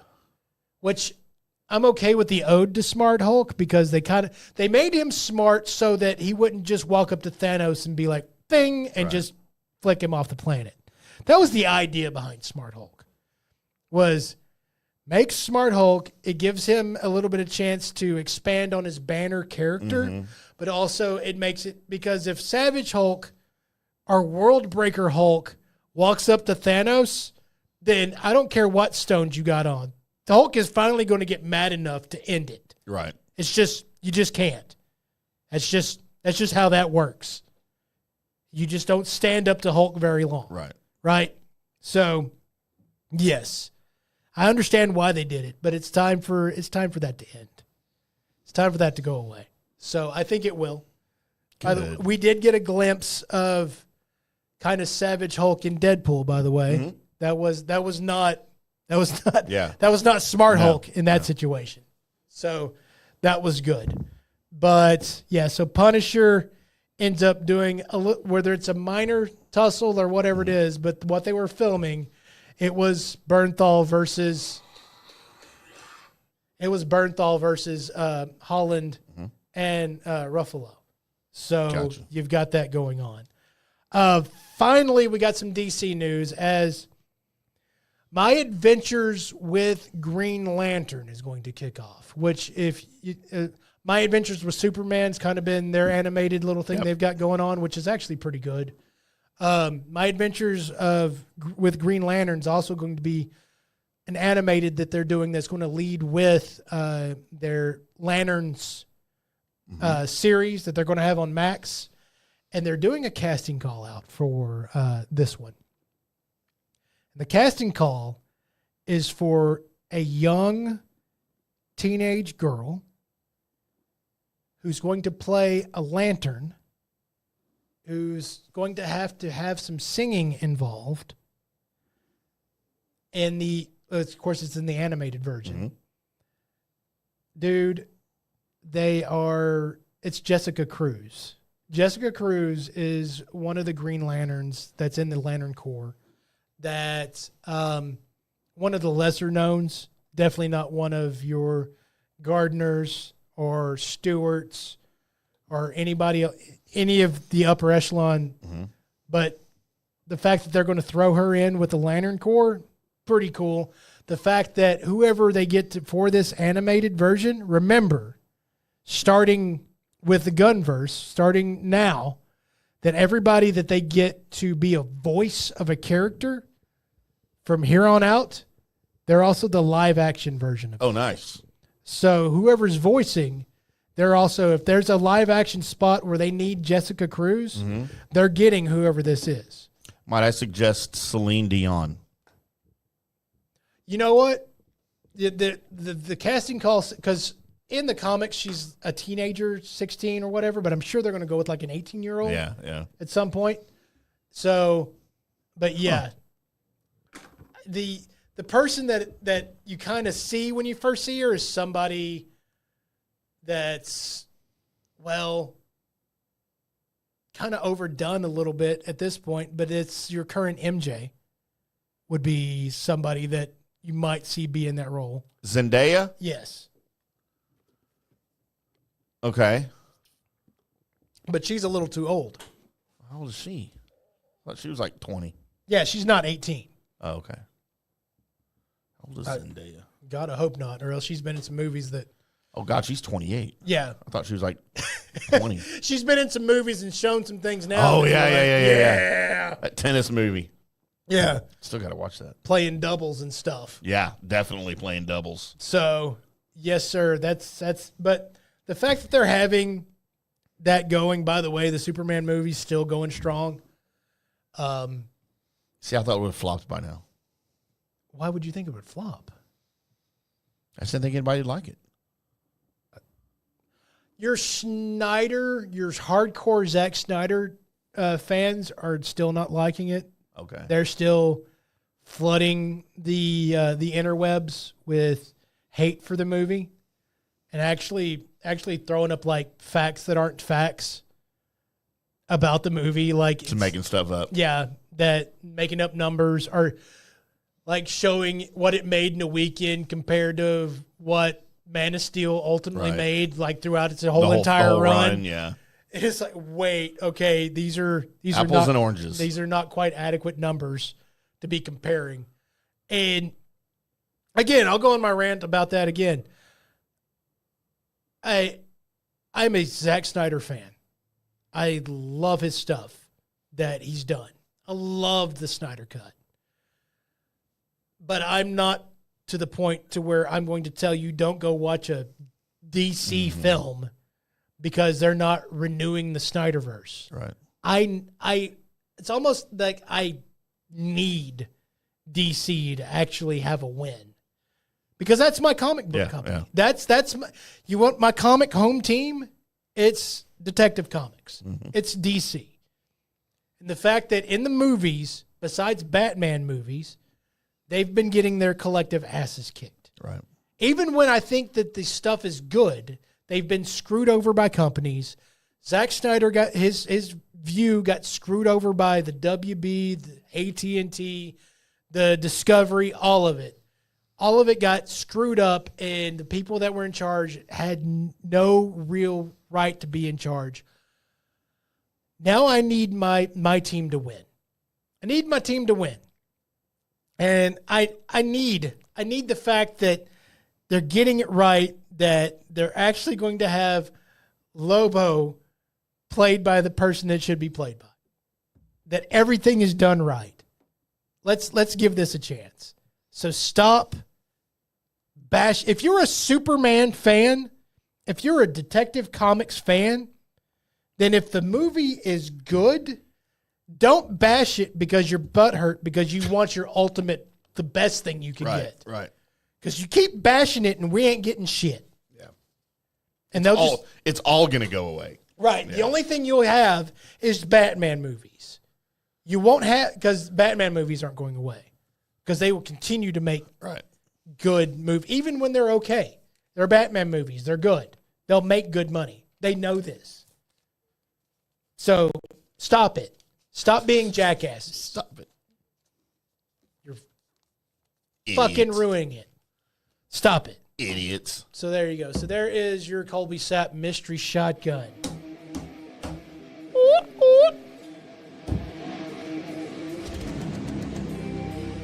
We don't have to take a break.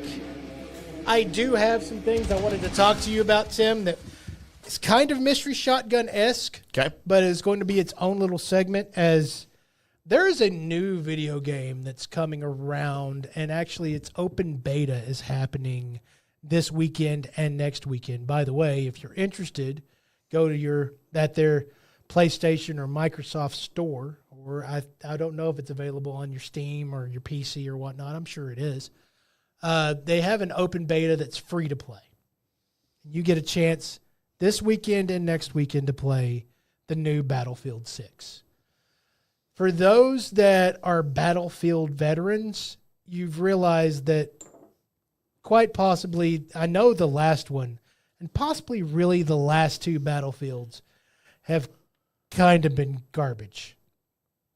The last one was garbage. 2042 was absolute garbage. When you have to have your levels be in sandstorms because your graphics aren't good enough to show you the whole cityscape, it's garbage. Mm-hmm. It's hot garbage. Battlefield, Tim, is kind of what it sounds like it is. It's an all-out war with helicopters and jeeps and tanks, and you've got your squad, and your squad's a member of a platoon, and it's like 50 on 50, 100 on 100 combat. Sweet. Is this like teams online? Is this online or? Yes, there's teams. It's online. It's you and your boys. You say you've got a 4-man squad. Well, your 4-man squad's a part of a bigger army, and you're going against the other guys, right? And that's what Battlefield has been from 1942, from Bad Company. These games were awesome, where you were a part of a war that was happening. And your team could be winning, and you could be doing absolutely F all, and your team's still winning. Like you're flying around in a helicopter and just doing stupid crap, and you're on the winning team. Or you could be really contributing to this win. Right. Where DICE, I think, I don't know what they're called now, went wrong these last couple of ones was that there was nobody really in charge of Battlefield. Like they had a guy that was in charge, made some good Battlefields, really made some upgrades in gameplay, and like on the team, you have a guy that's like, he's your light machine gunner that's also got control of ammo. And if you need more ammo, he can drop you some. Mm-hmm. You've got your medic that can revive you and drop health.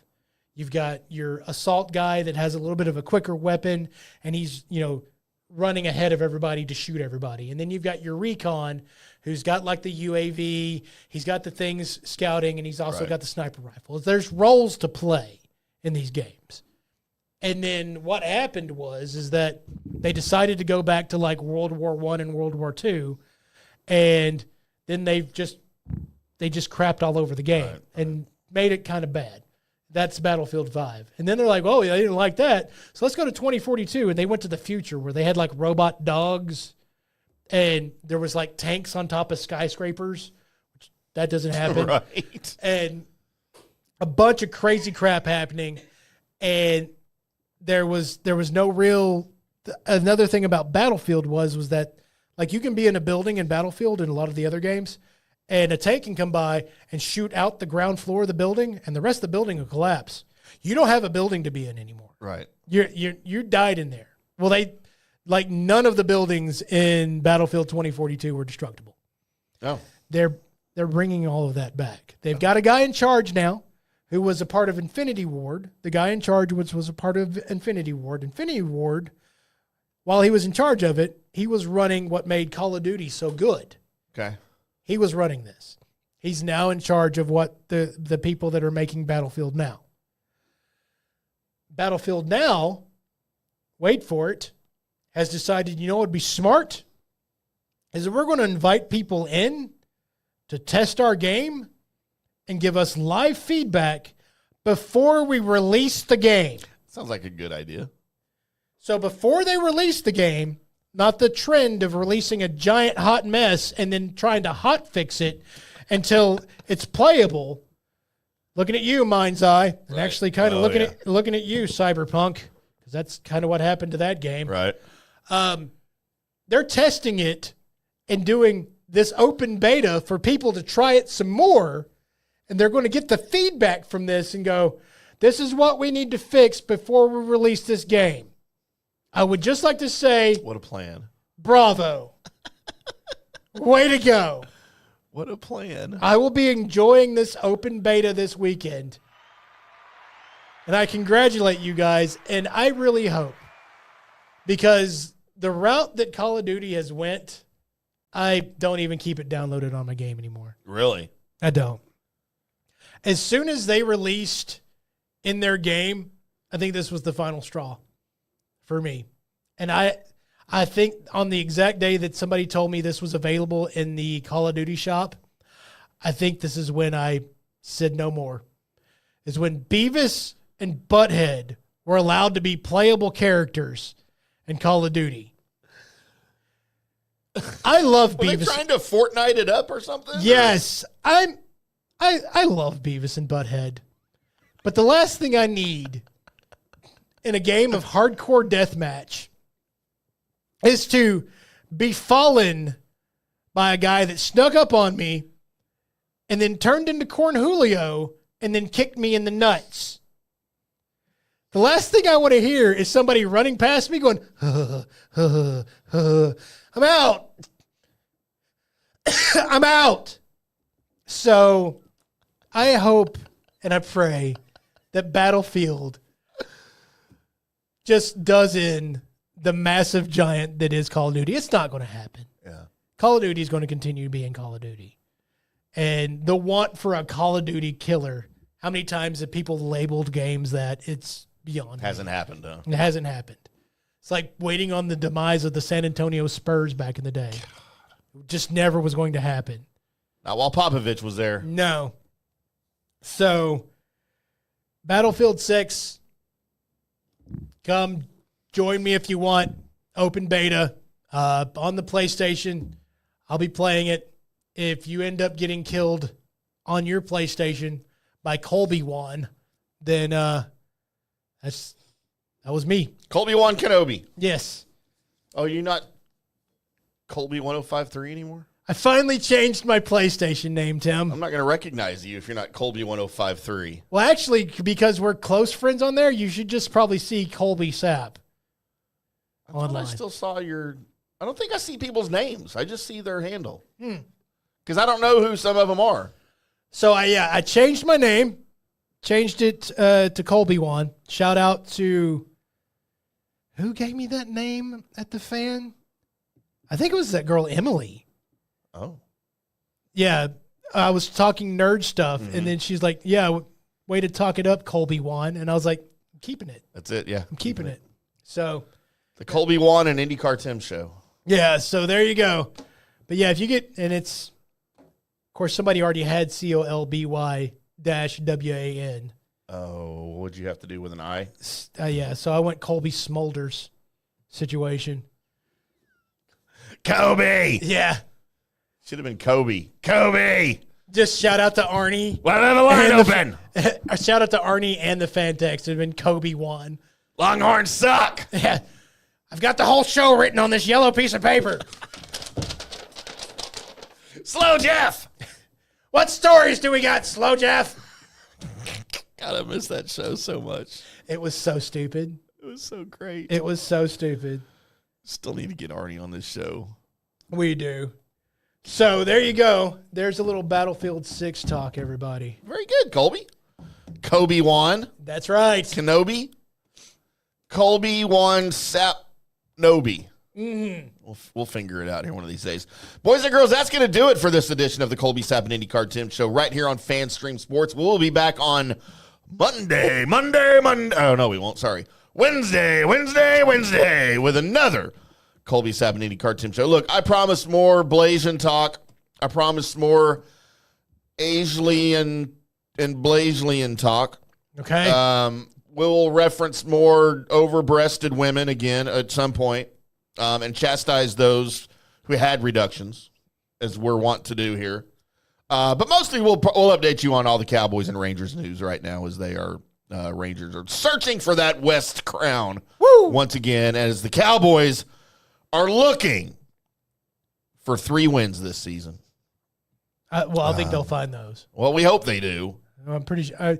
You know what? I'll go ahead and guarantee that. You think? Yeah, I'll put the Stone Cold guarantee lock on that. Are you going to wear a dress with Shaq if they don't? I'm going to put the Tony Bruno lead pipe lock on that. Wow, there's a reference. Tony Bruno, good Lord. All right, whatever, boys and girls, go look up Tony Bruno if you don't know, because you're young if you don't know Tony Bruno. Yeah. I'm IndyCar Tim. That's Colby Sapp. We'll be back on Wednesday. Until then, boys and girls, we'll see ya. Later.